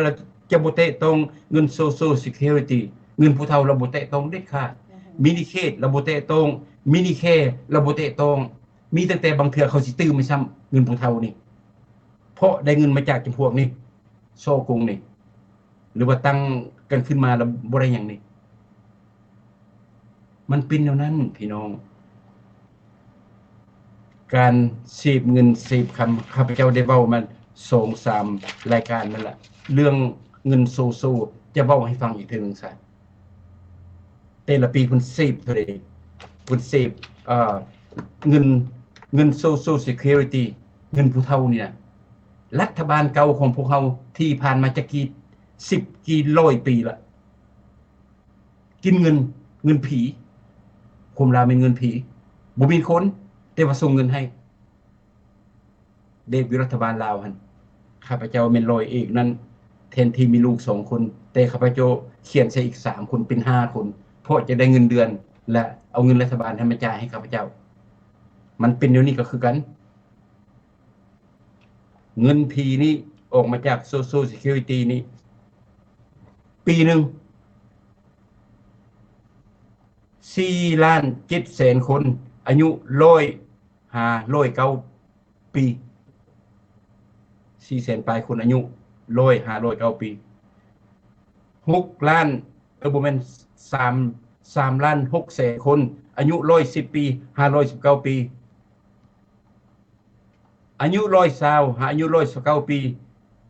3,470,000 คนอายุ130อายุ139 ปี3,900,000 คนอายุ140อายุ149 คน อ่าอ่ามี3ล้าน5แสนคนอายุ140 549มี305แสนคนอายุ150 559ปีมี1ล้าน3แสนคนอายุ220ปีอายุ219ปีมี1,039คนอายุ240ปี249ปีมีผู้หนึ่งอายุ360ปีมีผู้หนึ่งอันนี้มันเงินผีมาสมรบกันมาดูมีจักรล้านบัดนี้มี20ล้านคนตัวอย่างแต่ละเดือนนี่นะให้เขา 1,500 ซะหรือว่า 2,000 แล้วพวกเขาเสียเงินจักรล้านนี่20-30 บิลเลียนต่อเดือนได้รัฐบาลเก่าเป็นยังบุกวดเดี๋ยวนี้แล้วพวกเจ้าสิบ่ดีใจบ่นี่เห็นคนกินเงินกินรัฐบาลหรือว่าเงินแท็กของพวกเขานี่นะเงินภาษีของพวกเขานี่นะแล้วว่าเพิ่นบ่ดีมันบ่ดีจังได๋เพิ่นกวดฮอนออกว่าเงินอเมริกานี่เป็นจังว่าเสียหลายแท้เป็นหนี้เป็นสินคือว่ามาหลายแท้เป็นหยังเงินSocial Security เฮานี่จะบ่ไปจ่ายคุณหลายแท้มันแม่นแท้บ่อีลอนมัสก์มากวดเบิ่งเห็นบ่พี่น้อง20ล้านคนเกือบฮอด30ล้านคนสมมุติ30ล้านคนสิแล้วผู้ละ$1,000ต่อเดือน30,000 ล้านดอลลาร์ต่อเดือนเด้บัดนี้เฮ็ดมาจากกี่10ปีมาแล้วแล้วพวกเจ้าบ่ดีใจบ่สำหรับข้าพเจ้าดีใจที่มีรัฐบาลเอาหูเอาตานำพาศาสตร์และเบิ่งแยงประชาชนอันนี้ละวิธีของรัฐบาลเขาเบิ่งประชาชนน่ะเขาเบิ่งเงินหัวไปใส่เป็นตาจ่ายบ่เป็นตาตัดออกบ่เป็นตาตืมใส่บ่อันนี้เป็นความคิดความเห็นของรัฐบาลที่ดีอันเลือกมาแล้วมานั่งเองเต็งเว้าฝอยเป็นชั่วโมงก็บ่เว้าความเก่าหั่นแต่ว่าบ่เฮ็ดหยังมันบ่เป็นตาแดกพี่น้องบ่ว่าเดโมแครตบ่ว่ารีพับลิกันอันนี้เป็นจุดดีให้ถาวรตื่มแล้วข้าพเจ้าจะกลับมาเว้าเรื่องใบเขียวบ่หรือว่าคนโจมตีอีลอนมัสก์นี่ว่าเพิ่นบ่ได้เลือกนั้นเลือกนี้ข้าพเจ้าจะมาอธิบายต่อถาวรน้องต่อขอบใจหลายๆขอบใจหลายๆยายเบนพี่น้องเขาได้อยากเพิ่มว่าอันน่ะกลับขึ้นไปสิ่งแวดล้อมหั่นน่ะพี่น้องสังเกตบ่ว่าประเทศอื่นหั่นน่ะมีอุตสาหกรรมหลายและอันน่ะสร้าง pollution meter หั่นน่ะสร้าง pollution ควันพิษในอากาศหั่นน่ะพี่น้องคำว่า 2.5 นี่ยังว่าน้อยหลายประเทศอยู่ในเอเชียน่ะและอยู่ประเทศอื่นก็เช่นเดียวกันแต่ว่าอยู่ในประเทศสหรัฐอเมริกานี่มลพิษน้อยที่สุดเลยแต่ว่าประเทศอื่นนั้นซี่มือมาใส่อเมริกาอยากให้อเมริการับผิดชอบหลายกว่าหมู่นั่นน่ะพี่น้องมันถูกต้องอยู่ไสเฮามาคิดกันเบิ่งดูและจะให้อเมริกานี้ไปเสียเงินหลายกว่าหมู่ซึ่งว่าอเมริกาบ่ได้สร้างมลพิษหลายและอีกอย่างนึงน่ะพี่น้องคือยายเบนเว้ามาถ้าว่าประเทศอื่นยากครอบคลุมก็เอาไปพี่น้องเฮาบ่ต้องมาเอาความแบบนี้มาเว้ากันอยู่ในสังคมลาวเฮาเพราะว่าเฮาอยู่ประเทศประชาธิปไตยหลายปีแล้วหลายฟ้าล่าปีมาแล้วเฮาควรเป็นแบบอย่างให้น้องนุ่งลูกหลานลาวเฮาผู้ที่เกิดใหม่ในน้ำหลังหั่นน่ะได้เห็นว่าคนลาวเฮารุ่นนี้ปัจจุบันนี้มีเหตุและผลสมกับว่ามาอยู่ประเทศประชาธิปไตยได้40กว่าปีแล้วเฮาอย่าเป็นคนไม่หยังก็เนรคุณศาสตร์ประมาทคุณนั่นน่ะพี่น้องและก็อย่าซุเป็นคนที่อคติถ้าว่าเฮาจะคิดทางลบจะบวกจะคิดทางลบหรือว่าจะเว้าแต่สิ่งที่บ่ดีหรือว่าใส่ให้ป้ายสี อเมริกาหรือว่าประธานประเทศโดนัลด์ทรัมป์ด้วยความที่ว่าความนึกคิดของตัวเองค่ะนะบ่มักและสิไปใส่ให้อย่างสะโลดนะอย่าลืมนะทุกคนมีลูกมีหลาน ลูกหลานนะจะเบิ่งว่าพ่อแม่ลุงป้าปู่ย่าพ่อเฒ่าแม่เฒ่านั้นเว้าจังไดปฏิบัติแบบใดและผู้น้อยจะเบิ่งว่าถ้าเจ้าบ่มีเหตุมีผลเขาจะบ่เชื่อฟังเจ้าและในเมื่อเฮาเป็นผู้ใหญ่ที่เป็นรุ่นพ่อรุ่นแม่น้าบ่าวน้าสาวป้าลุงพ่อเฒ่าแม่เฒ่าเฮาก็ต้องเบิ่งว่าเฮามีเหตุผลส่ำใดเพื่อจะเป็นคนทันสมัยพี่น้องทันยุคทันสมัยปีนี้ปี2025แล้วเฮาต้องนำเอาแต่เหตุและผลมาเว้ากันถ้าว่าเฮามีเหตุผลลูกหลานลาวเฮาเพิ่นก็จะเบิ่งเฮาเป็นแบบอย่างเพิ่นจะเห็นคุณค่าของเฮาทุกสิ่งทุกอย่างเกิดขึ้นนั้นเฮาบ่จำเป็นใส่ให้ป้ายสีดอกเฮาบ่จำเป็นจะเอาความคิดอคติของส่วนตัวมาไว้ส่วนรวมของประเทศเพราะว่าเบิ่งว่าประเทศหั่นน่ะปัจจุบันนี้มันอยู่จุดใดผ่านมามันอยู่จุดใดและประเทศสหรัฐอเมริกานี่เสียหายผ่านมาจากปีแล้วและเฮ็ดให้ประชาคมโลกนี่นะประนามย้อนว่าเฮาเป็นผู้ใหญ่แล้วเฮาบ่ซาเด็กน้อยคือประเทศสหรัฐอเมริกานี่เป็นผู้ใหญ่ประเทศอื่นหั่นนะมากอกมาแก๊กหั่นนะตัวกอตัวคอหั่นนะบ่ว่ายุโรปและยูเอเชียเป็นลูกซะประนามพ่อแม่ซี่แต่ว่าพ่อแม่บ่ดีอันนั้นลูกทรพีพี่น้องลูกทรพีแล้วยังบ่แล้วใส่ให้ป้ายสีพ่อแม่ตัวเองซึ่งว่าพ่อแม่ตัวเองหั่นน่ะเป็นคนป้อนเข้าตัวเองยังไปใส่ให้ป้ายสีอันนั้นแหละคนเนรคุณและก็ประมาทญาติคุณมันดีมองใดล่ะพี่น้องข้าน้อยคิดว่าข้าน้อยมีเหตุและผลเพียงพอที่มาอธิบายให้พี่น้องลาวเฮาอยู่ในประเทศและอยู่นอกประเทศทั่วโลกได้ฟังและเข้าใจในสถานการณ์ตัวนี้และอยู่ในประเทศลาวนั้นลูกหลานอยู่ในประเทศลาวนั้นก่อนสิซี่มือมาใส่อเมริกาให้เบิ่งปัจจุบันนี้และให้เบิ่งว่าเหตุผลนั้นมันเพียงพอส่ำใด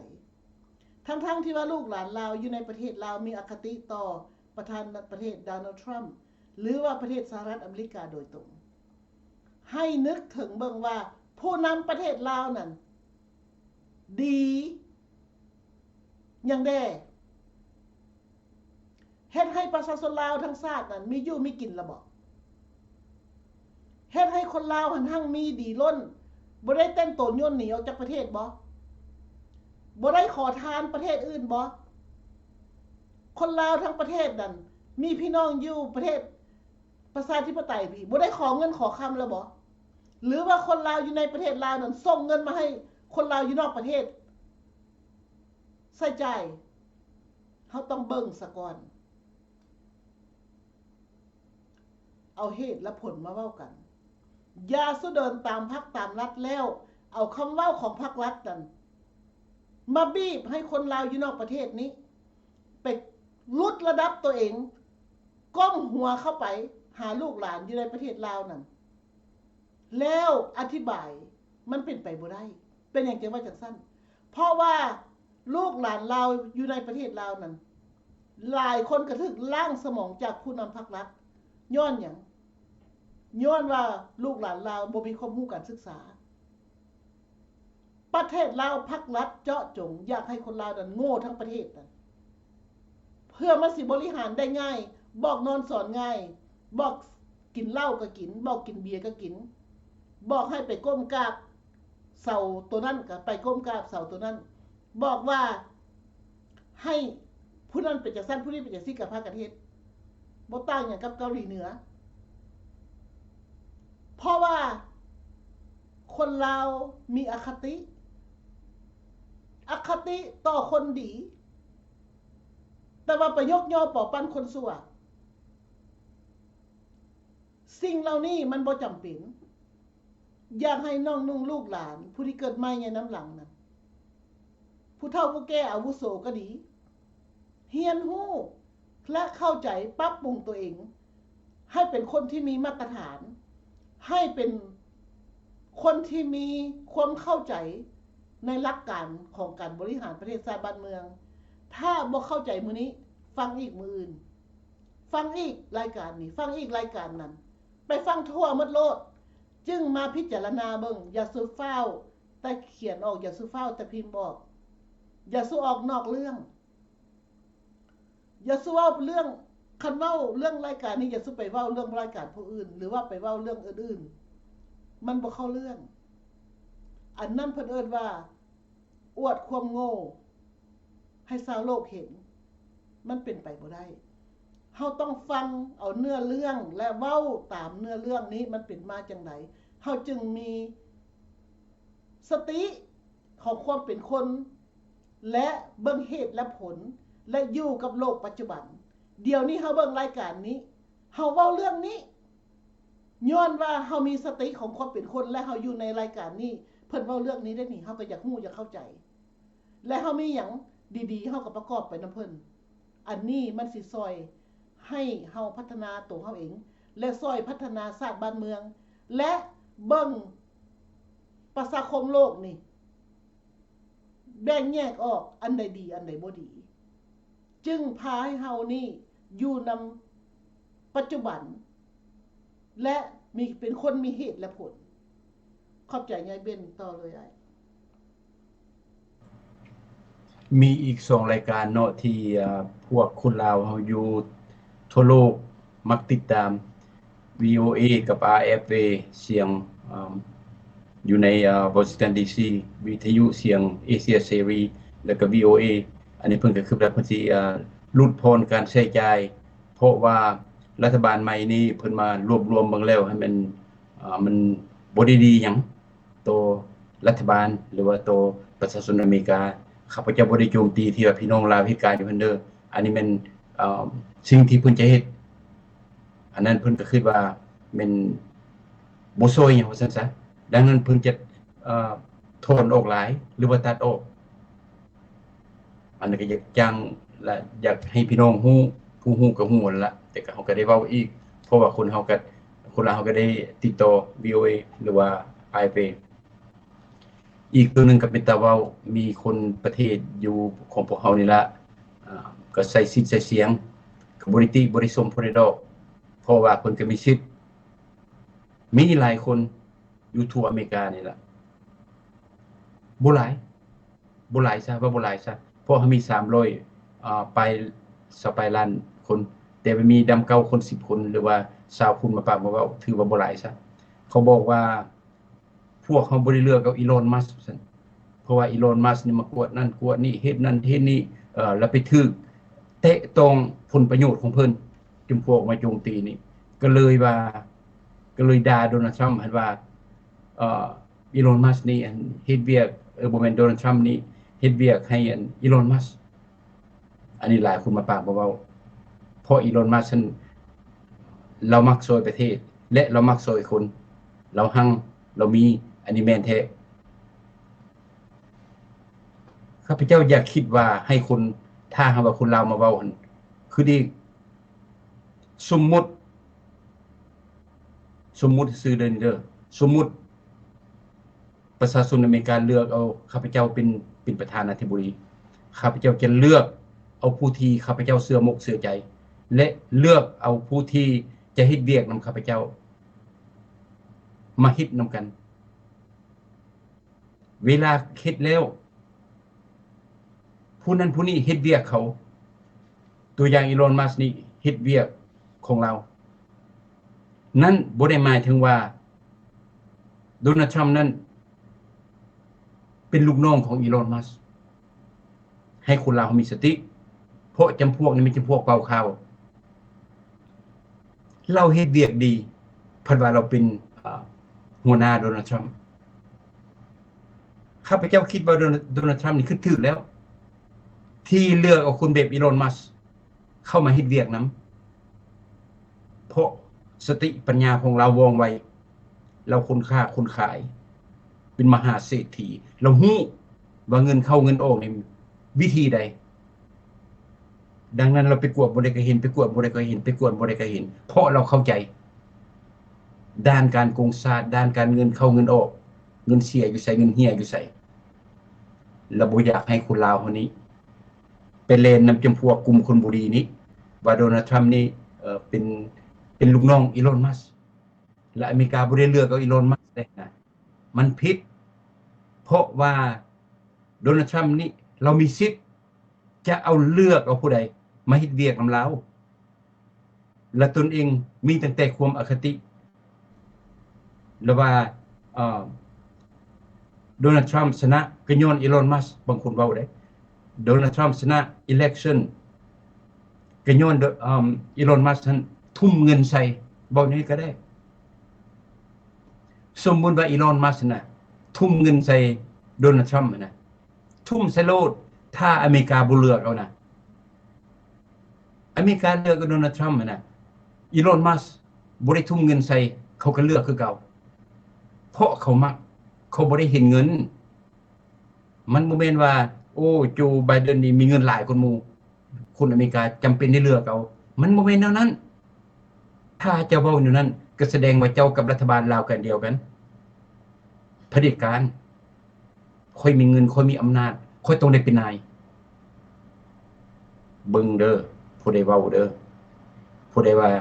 อีลอนมัสก์นี่เอาโดเนชั่นให้โดนัลด์ทรัมป์เงินมหาศาลเฮ็ดให้โดนัลด์ทรัมป์นี่ชนะมันบ่ถูกเงินซื้ออำนาจบ่ได้เงินซื้อการเลือกตั้งบ่ได้ผู้มาเลือกและเป็นประชาชนอเมริกาแล้วว่าตนเองฉลาดแล้วบัดนี้ออกมาปล่อยมาด่าหมู่ปาตัวเดียวนำคับครองเจ้าน่ะถูกไปก็ให้เปลี่ยนคันบ่ถูกข้าพเจ้าก็ยกขึ้นมาเบิ่งการเลือกตั้งมันบ่ได้ว่าแม่นเงินนี่มาเลือกมันบ่แม่นคนเป็นผู้เลือกเงินหลายก็แม่นไปแคมเปญจ่ายนั้นจ่ายนี้ดีถูกต้องแต่จะให้เงินเลือกขนาดมันเป็นไปบ่ได้ดอกเพราะข้าพเจ้าก็เลือกแล้วอีลอนมัสก์ก็บ่ได้เงินให้ข้าพเจ้าจักกี่จักบาทจักดอลลาร์นอกจากนั้นด้านการกระแนะกระแหนเห็นคนอเมริกานี่บางน้อยๆนึงคนกลุ่มคนบ่ดีจูดรถไฟฟ้าของอีลอนมัสก์นี่ดีใจล่ะเพราะว่าสต็อกอีลอนมัสก์ตกโอ้ยพี่น้องเอ้ยอีลอนมัสก์เสียเงินเป็นพันล้านเฮ้ยจะไม่ดีใจเด้ค่อยน่ะเจ้าจิตบ่พอแล้วเจ้าอคติหมู่สมมุติอีลอนมัสก์ทุกเจ้าได้หยังเศรษฐกิจอเมริกาบ่ดีรถไฟฟ้าอเมริกาบ่ดีแล้วมันก็เสียอีกเสียประเทศของเจ้าหมายถึงประเทศอเมริกาถ้าหากว่าโอเครถไฟฟ้าอีลอนมัสก์ยุบแล้วรถเบนซ์รถ BMW ของเยอรมันดีขึ้นหมดโลกนิยมเขาไปซื้ออยู่เยอรมันหมดแล้วเจ้าได้หยังเจ้าคนอเมริกาเจ้ามืนตาขาวอยู่เจ้ามีตั้งแต่เสียประเทศตนเองอีลอนมัสก์เราเป็นคนอเมริกาเจ้าเป็นยังบ่ส่งเสริมนี่ละนิสัยคนลาวผู้ใดดีแล้วดึงลงผู้ใดชั่วผู้ใดเป็นจูนไปสนับสนุนแบบรัฐบาลลาวหั่นดีแล้วนะโอ้ภาครัฐเพิ่นเก่งหลายเป่งถนนหนทางให้ประชาชนเอาสิทธิ์เอาเสียงให้ประชาชนเบิ่งแยงลูกหลานโรงโรงเรียนดีหมดทุกแนวจะพวกเราโง่นี่ผู้เขาดีผู้เขาอยากซอย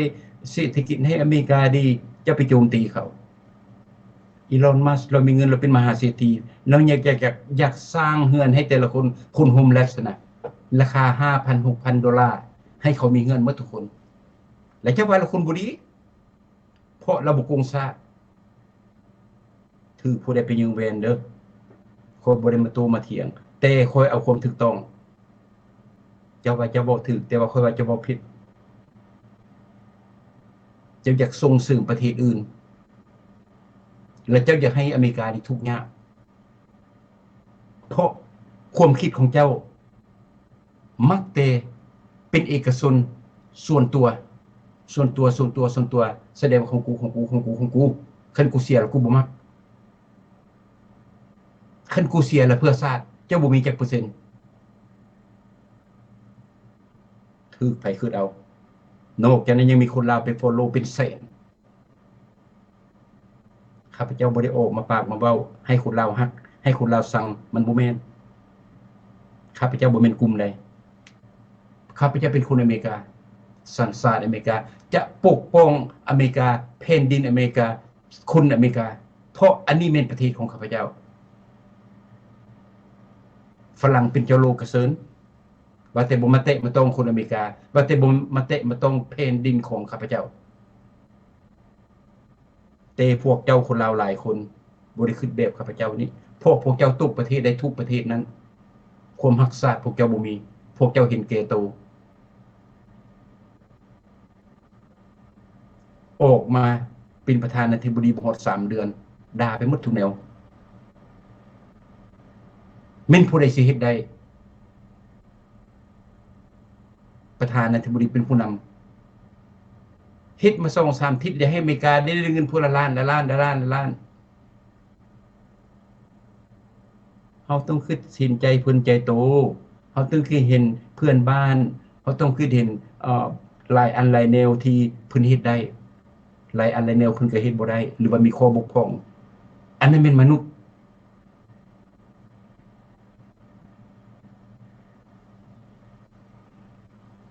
เศร้าคิดเด้อพี่น้องเด้อ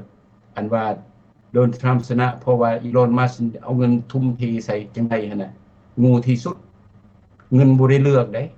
ผู้เลือกน่ะเป็นคนแล้วก็เศร้ายุดดีใจอันว่ามาจูดรถจูดล่างจูดเฮือนจูดซานอเมริกาแล้วดีใจน่ะว่าเขาเฮ็ดใส่โดนัลด์ทรัมป์น่ะอันนี้ก็เศร้าขึ้นสต็อปลงเงินเจ้าก็เสียอเมริกาก็บ่ดีประเทศเจ้าทุกข์ยากเจ้ามักบ่โดนัลด์ทรัมป์เว้าถึงแล้วคันบ่มักแท้ละหนีซะจะสุดเป็นการขวงคอกันไปอยู่ลาวก็เซินบ่มีปียนต์ข้าพเจ้าที่ซื้อให้ผู้ออกมาปากมาเว้านี่อันคันสิไปลาวน่ะความจริงเด้ข้าพเจ้าบ่ได้ใจให้แต่อยากให้เจ้าเข้าใจแล้วก็ปัจจุบันนี้ไข่แพงเอาคนลาวอื่นได้เว้าเด้เจ้ากินไข่ทุกมื้อว่ะไข่ให้มันจำเป็นว่ะถ้าหาว่าไข่คือข้าวนี่บางเทื่อก็สิอุกใจนำยามมันแพงบ่อยากซื้อเฮาก็บ่ซื้ออันนี้เจ้าบ่มีเหตุบ่มีผลหยังเอาไข่มาด่ากันโอ้ยประธานนาธิบดีเฮาน่ะเอ้ยพี่น้องเอ้ยไปขอคันตัวเองสิไปขอพัฒนาอายส่งคนไปขอทั่วโลกขอซื้อไข่เอาไข่ให้มาขายคนอเมริกาได้โอ้ยจะไม่คนอายเด้อน่ะเจ้าคิดผิดเจ้าสั่วเองนี่แหละผู้นำข้าพเจ้ามักเวลาประเทศชาติขาดเขินเอาหัวเอาหน้านี่ไปห้องขอชาวโลกเพื่อมาซอยประชาชนตัวเองข้าพเจ้ามักอันสิคืงกามอยู่ตัวอเมริกาเนี่ยก็มีทุกสิ่งทุกอย่างละใครเฮากับเต็มประเทศแบบสปปลาวหั่นอันเจ้ามักนั่นล่ะเวลาประชาชนทุกข์ยากเลยลี่อยู่ห้องพุ่นจะมักบ่เวลาประชาชนอเมริกาขาดใครเพิ่นไปวิ่งเต้นซอกซื้อน้ำต่างประเทศพันมาโจมตีคันว่านั่งอยู่กับพนันบ่คิดหยังหั่นอเมริกาบ่มีใครกินแทนที่สิไปค้าไปขายมันเขาคนจะพวกนี้มักเว้าอีกเด้คันไปซื้อเพราะว่าเพิ่นเสียหน้าแม่นสิเสียหน้าหยังลูกทุกข์ลูกยากสมมุติอเมริกาเป็นครอบครัวนึงลูกทุกข์ลูกยากลูกบ่มีแนวกินแล้วพ่อแม่ไปส่งบิ่งเต้นซื้อมาให้กินพัดว่าซั่วคืออีกรัฐบาลแนวนี้ล่ะอยากให้ไปเป็นรัฐบาลลาวหั่นน่ะ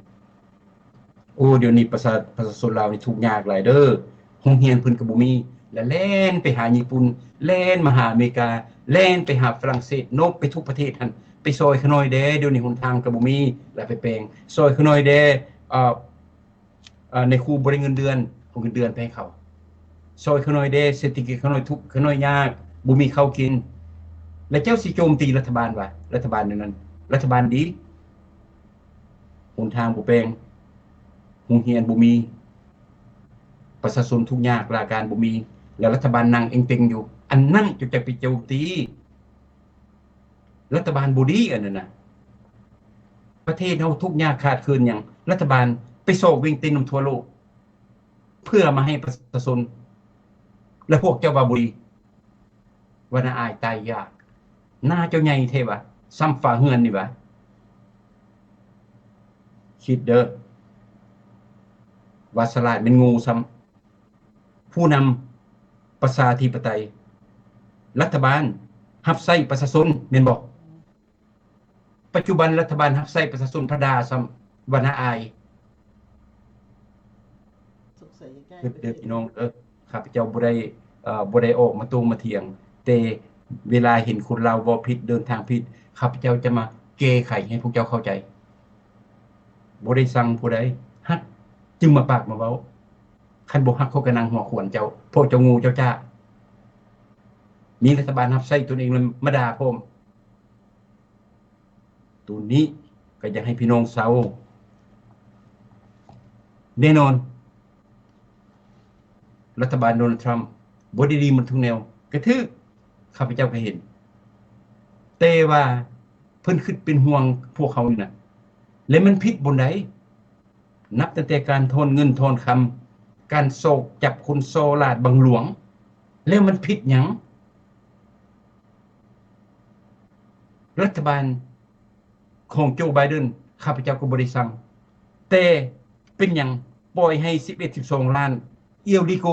หรือว่าคนต่างชาติย่างเข้ามาชายแดนของประเทศของพวกเฮาแล้วพวกเฮาให้นั่งเบิ่งอยู่ว่าพวกเจ้าไปอยู่ไสบ่มาออกมาปากมาเว้าผู้โจมตีนี่พวกเจ้าฮู้บ่เอียวลิโกหรือว่าคนต่างชาติเข้ามาผิดกฎหมายนี่นะรัฐบาลอเมริกาใช้เงินเท่าใด22,000 ล้านดอลลาร์อยู่ซื่อๆเสีย22,000 ล้านดอลลาร์เสียซื่อๆเสียเลี้ยงเขาเสียเอาเข้าโรงหมอเสียเช่าโฮเทลให้แต่จำพวกนี่มุดหัวอยู่นี่มันบุมปากบ่เว้าที่ประเทศชาติจะทุกข์ยากปากหมองนี่ปล่อยโจรเข้ามาประเทศตนเองมาลักมาลอบมาเข็นมาฆ่ามากุมโดนทรัมป์พยายามมาจำพวกเอลลิโกนี่ออกมาด่าเลยจำพวกนี่ข้าพเจ้าคิดว่าจำพวกนี่มันโอโปสิตสมบูรณ์จักนี่พวกฝ่ายตรงกันข้ามคนจูดรถกันดีใจคนจูดเงินกันดีใจจำพวกนี่คนจูดรถอีลอนมัสก์รถไฟฟ้าน่ะไปฮอดไสหั่นน่ะเดลี่อยู่คือแมงสาบนี่ปัจจุบันย่านเขาจับแล้วมันดีหยังเจ้าจังมาโยงมาโยเขาจูดแล้วก็เลนนี่เดลี่อยู่เบสเมนต์บ่อยู่ไสแล้วจะมาโยงเขาเฮ็ดหยังคนลาวคิดข้าพเจ้าเว้าขึ้นมาเตือนกันซื่อๆบ่ได้สั่งดอกแต่คำว่าเรือเฮ็ดเรือพุ่นแล้วข้าพเจ้าก็กล้าปากกล้าเว้าคือกันอันนี้เป็นประเทศข้าพเจ้าคือกันกับประเทศของพวกเจ้านั่นล่ะสิทธิแต่ละคนมีปากมีเว้าข้าพเจ้าเข้าใจแต่ออกมาปากมาเว้าก็ให้มันมีเหตุมีผลคนลาวหั่นน่ะบ่แม่นว่าตัวเองคนฟอลโลว์หลายจังเว้าอยู่ก็เว้าแล้วบัดนี้หน้าซ้ำฝาเฮือนฝาซ่านนี่ก็เว้าไปหมดละจักประเทศโตจักประเทศเพิ่นเผลอๆเดินทางผิดบ่คิดนำชาติบ่คิดนำพี่น้องป้องปายอยู่นำสัญชาติเดียวกันอยู่300ปลายล้านคนนี้เจ้าบ่ได้คิดเจ้าคิดแต่เจ้า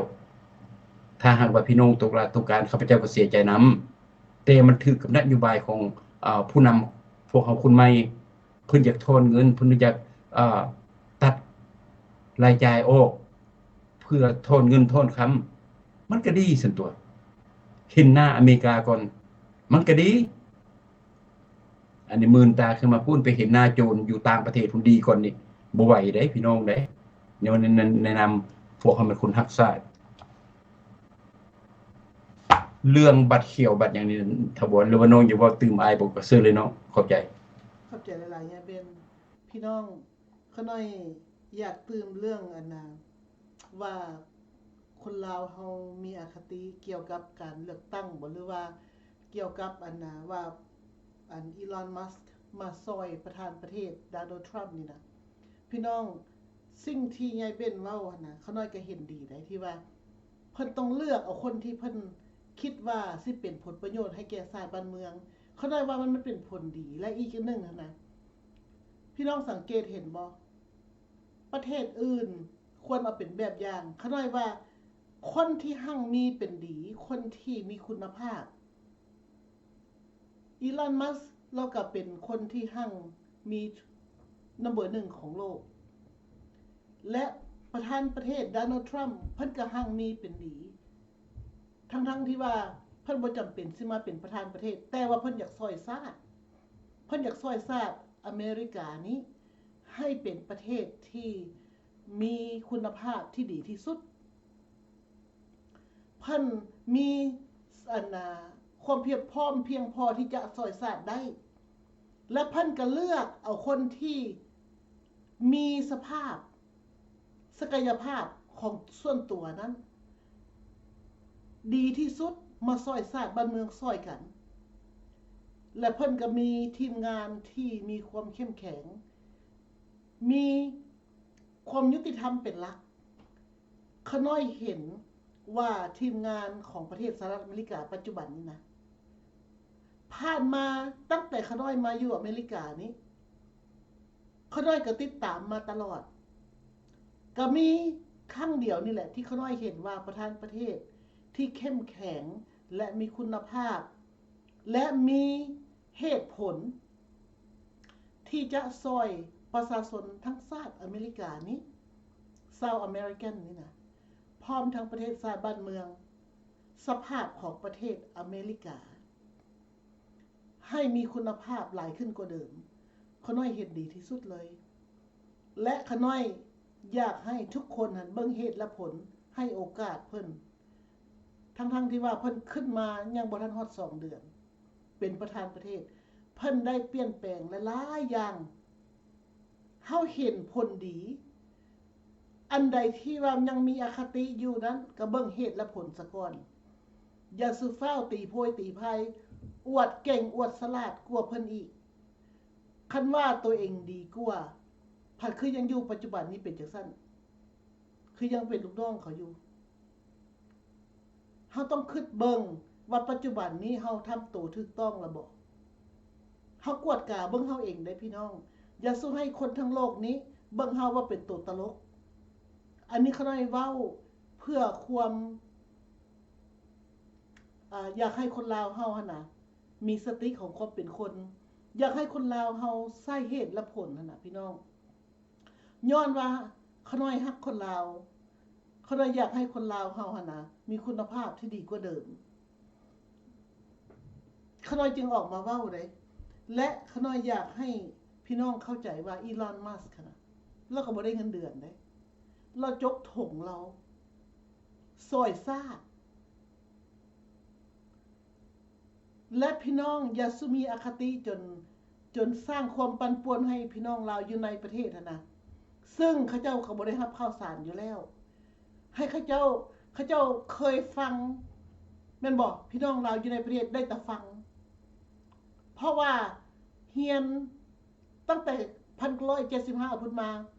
พรรครัฐมีแต่บอกให้ประชาชนฟังอย่างเดียวและพี่น้องลาวเขาอยู่ในประเทศนั้นฮู้แต่ฟังและคิดว่าคนลาวอยู่นอกประเทศนี่เว้าความจริงเขาเจ้าบ่ได้คือคนลาวอยู่นอกประเทศเด้คนลาวอยู่นอกประเทศนี้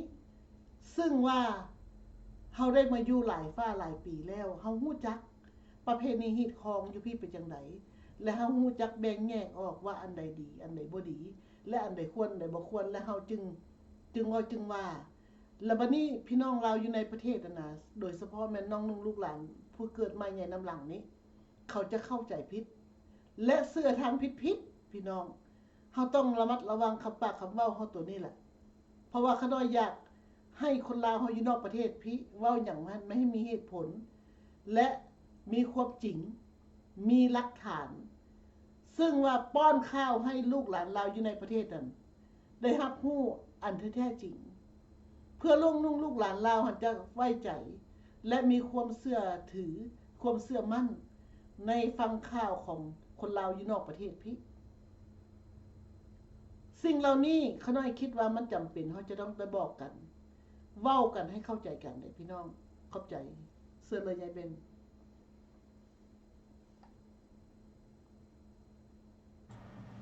ก่อนจามลาพาจากพี่น้องข้าพเจ้าอยากเว้าอีกตัวหนึ่งที่ว่าได้ยินเสียงคนเว้าออกมาอีกตัวหนึ่งเพิ่นบอกว่า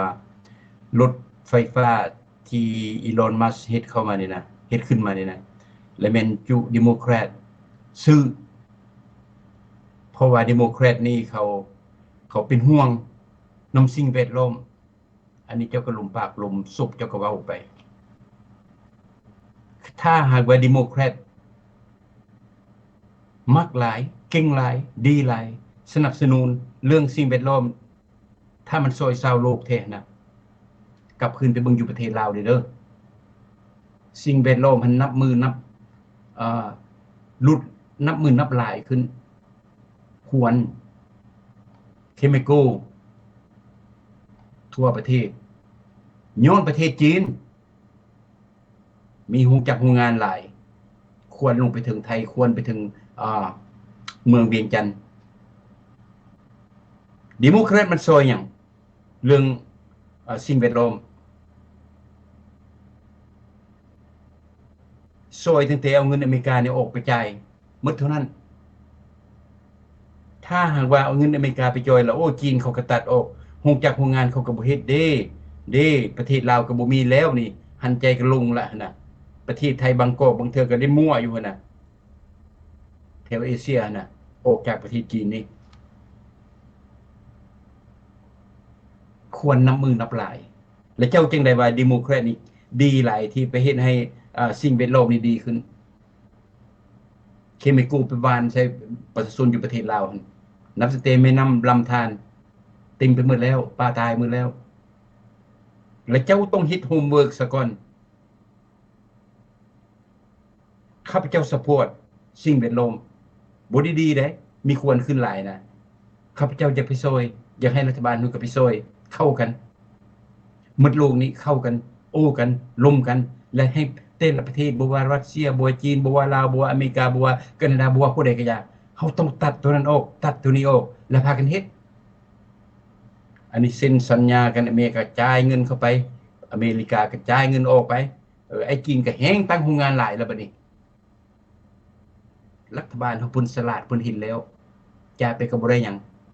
จีนรัสเซียเขาบ่มีสิทธิมนุษย์เขาบ่มีสิ่งแวดล้อมเขาบ่ได้เกี่ยวแต่ละปีน้ำท่วมย้อนเขาตั้งเขื่อนหลายลาวก็คือกันและเขาสิไปจ่ายเงินให้หยังอเมริกาสิไปจ่ายเงินให้หยังจ่ายเงินให้คนกินฟรีบ่มนุษย์ฆ่ามนุษย์ไปบอกแม่ไปบอกประเทศที่มีเจ้าประเทศเป็นเผด็จการนะให้เจ้าเบิ่งสิ่งแวดล้อมเด้อซั่นคือลาวหั่นโดยขน้อยสิเบิ่งเอาเงินไปซอยเขาปันกันรัฐบาลโดนัลด์ทรัมป์เพิ่นเห็นตรงนั้นเพิ่นจะบ่ซอยจิกตัดออกนอกจากนั้นเจ้าเพิ่นว่าเดโมแครตดีหั่นน่ะคิดถึงสิ่งแวดล้อมหั่นน่ะคิดอยู่เว้า2ชั่วโมงก็บ่วิดก็บ่หมดของเว้าหั่นสิ่งแวดล้อมนั้นสิทธิมนุษย์นี่แต่ประเทศอื่นบ่เฮ็ดนำเจ้าแลกลากแก่คนเจ้าของคืออยู่ที่นั่นไปฆ่าแต่ละมื้อแต่ละอาทิตย์แต่ละเดือนสิ่งแวดล้อมก็ตั้งใส่เขื่อนมีจักกี่พันเขื่อนแตกใส่หัวประชาชนไล่ท่วมประเทศลาว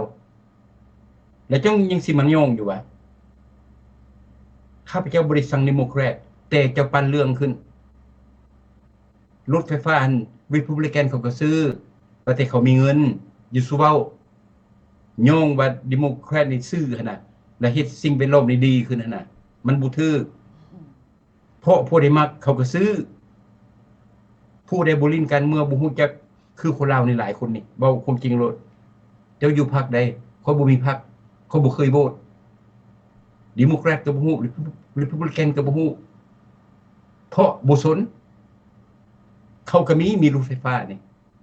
เขาได้เกี่ยวเรื่องสิ่งแวดล้อมบ่เขาบ่เข้าใจซ้ำเขาบ่ฮู้ซ้ำแต่เจ้ามาประกาศว่าผู้ใดขี่รถไฟฟ้านี่แม่นดิโมแครตอันนี้เจ้ากลับผมเว้าเจ้าคืนอันนี้เป็นการโจมตีกันอันนี้เจ้ามาประกาศว่าบ่อยากให้คนนี้ซื้อรถของอีลอนมัสก์นี้รถไฟฟ้านี้สมมุติว่าคนบ่ซื้อเจ้าได้หยังจะกี่เจ้ามีตั้งแต่เสียประเทศเจ้าเสียเศรษฐกิจเจ้าเสีย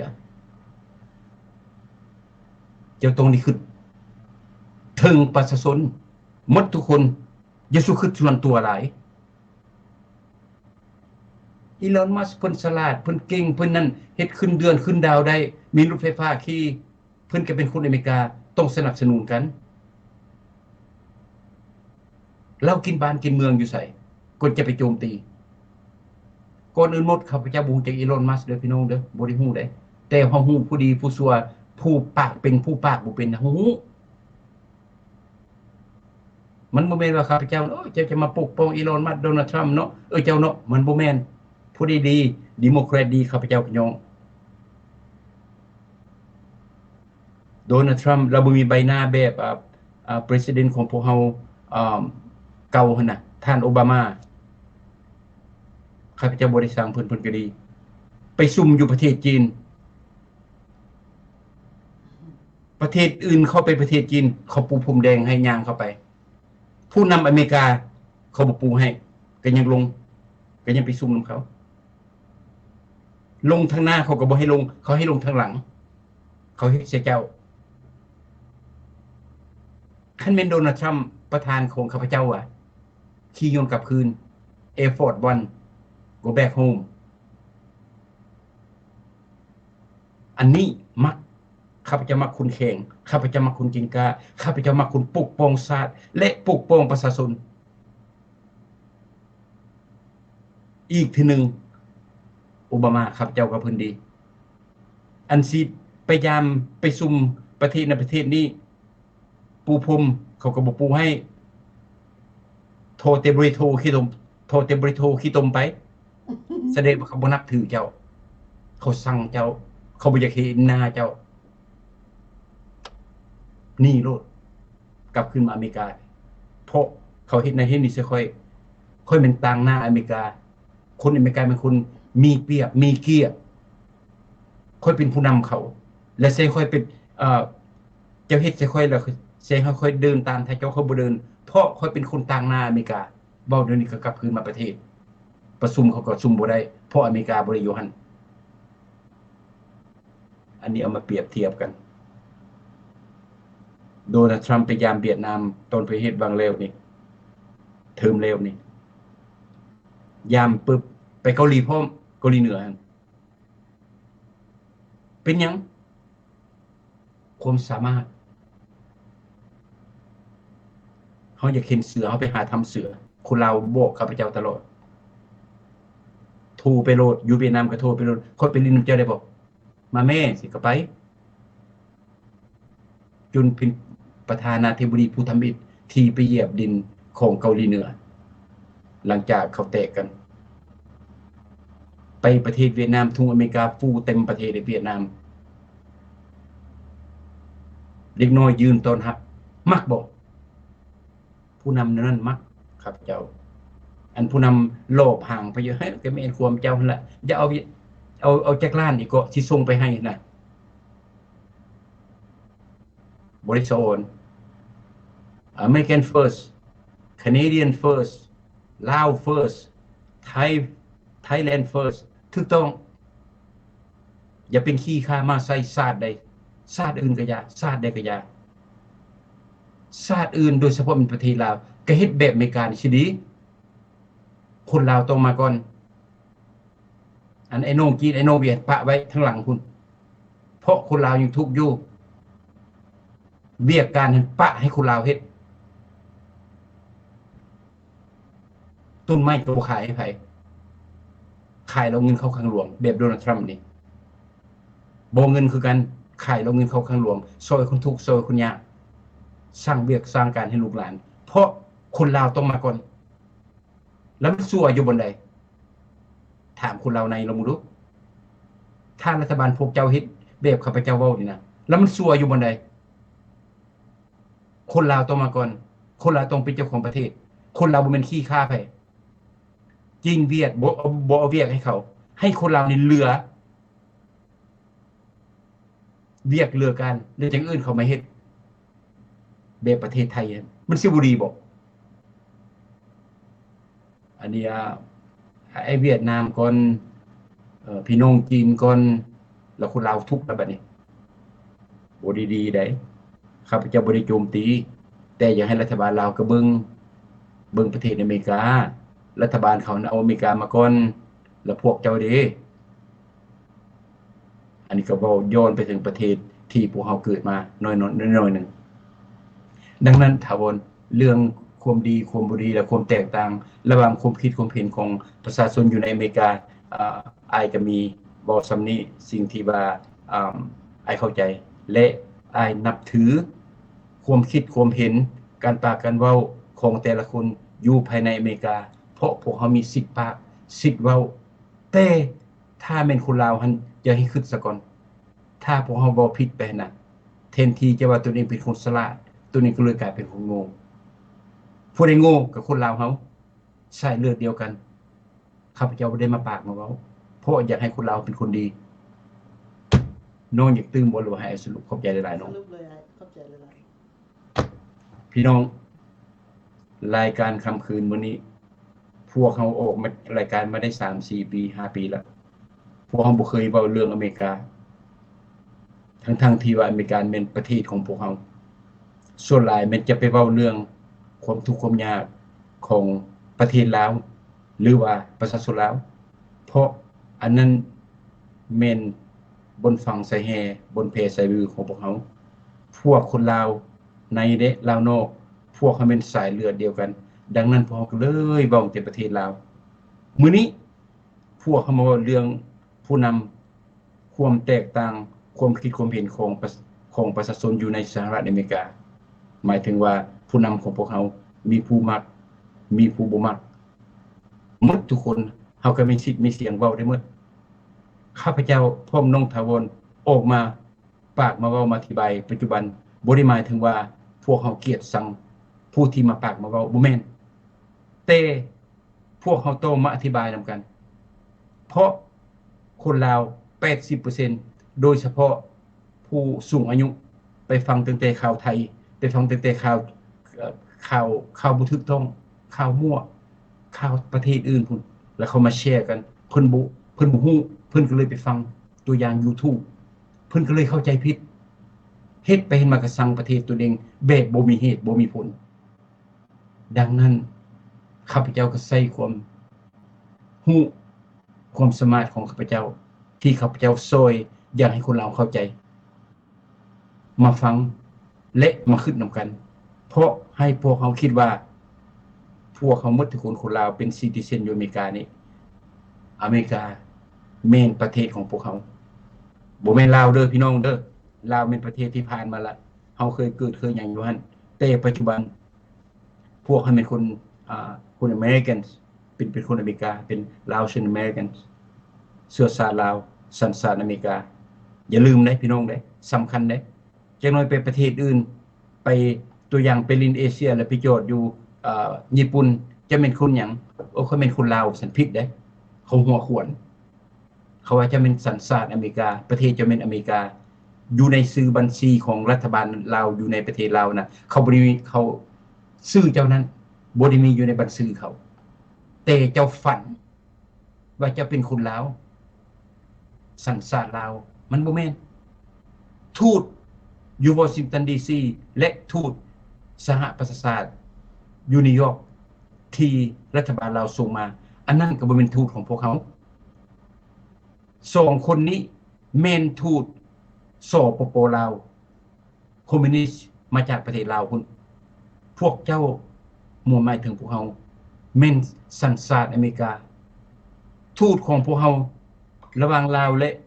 อเมริกาและแม่นเพิ่น อยู่เวียงจันทน์พุ่นอันนั้นจะเป็นทูตของพวกเขาอันทูตคอมมิวนิสต์อยู่นิวยอร์กอยู่วอชิงตันดีซีนี่มันบ่เป็นทูตของพวกเขาเขาแม่นทูตของสปป.ลาวอันนี้เป็นจุดยืนของพวกเขาคันผู้ใดบ่เข้าใจผู้ใดบ่ฮู้นับตั้งแต่เวลานี้11:22 นาทีนี้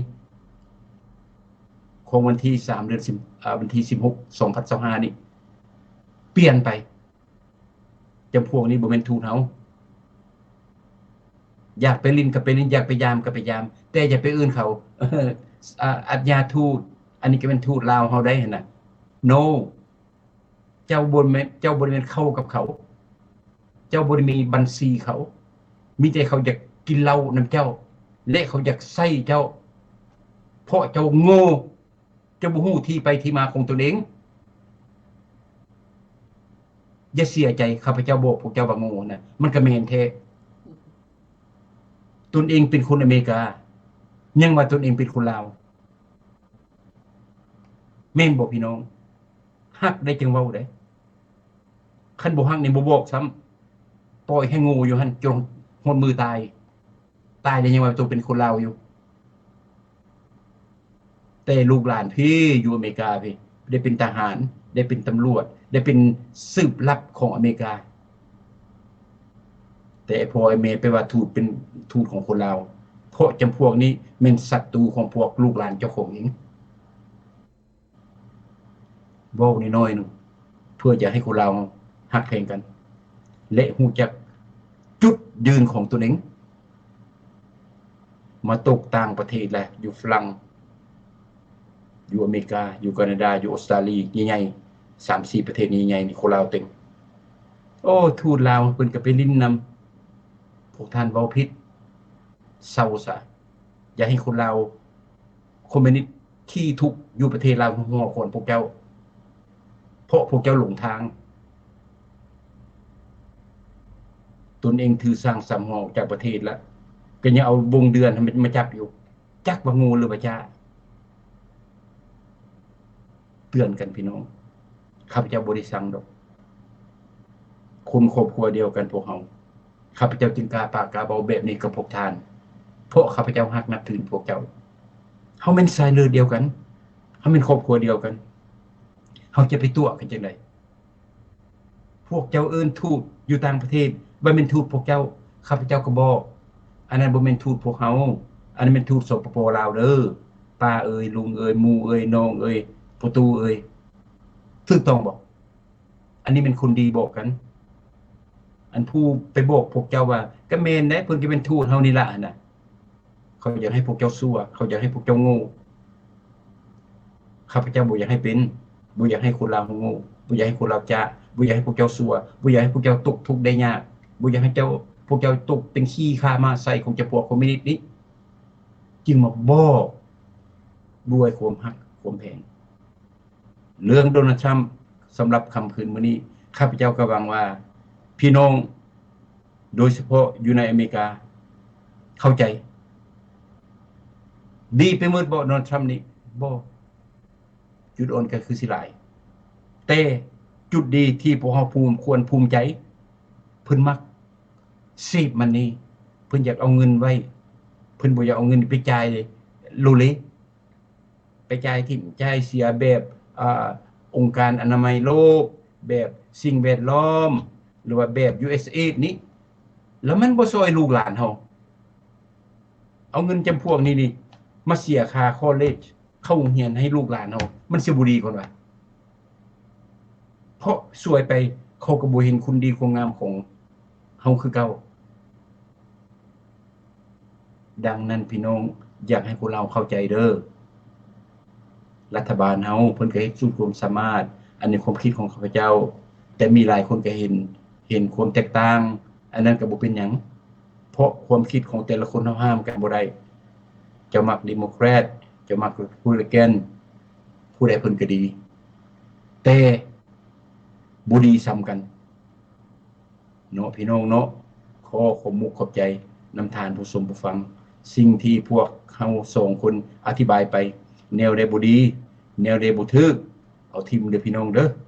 พ วกเฮาบ่แม่นนักปราชญ์อาจารย์ข้าพเจ้าจะเว้าตลอดย่านคนลาวกระเนะกระเนกันย่านคนลาวสั่งพวกเฮา2คนมันบ่แม่นนโยบายของพวกเฮานโยบายของพวกเฮาอยากให้คนลาวเป็นคนก้าวหน้านโยบายของพวกเฮาอยากให้คนลาวฮักแพงกันนโยบายของพวกเฮาอยากให้คนลาวเดินตามเส้นทางที่มีความเป็นธรรมเดินตามเส้นทางที่ถูกต้องนั่นผู้นายหมายถึงว่าบ่เอารัดบ่เอาเปรียบเอาความถูกต้องแล้วพวกเฮาเดินตามเส้นทางความถูกต้องเจ้าก็ฮักค่อยก็ฮักเจ้าไปพุ่นกินปลามาพี่กินซีนศาสตร์ลาวจะเจริญคนลาวจะเป็นคนฉลาดขอขอบคุณขอบใจหลายๆพบกันใหม่ในโอกาสหน้าพี่น้องสบายดีครับน้องขอบใจสบายดียายเบนเข้าใจหลาย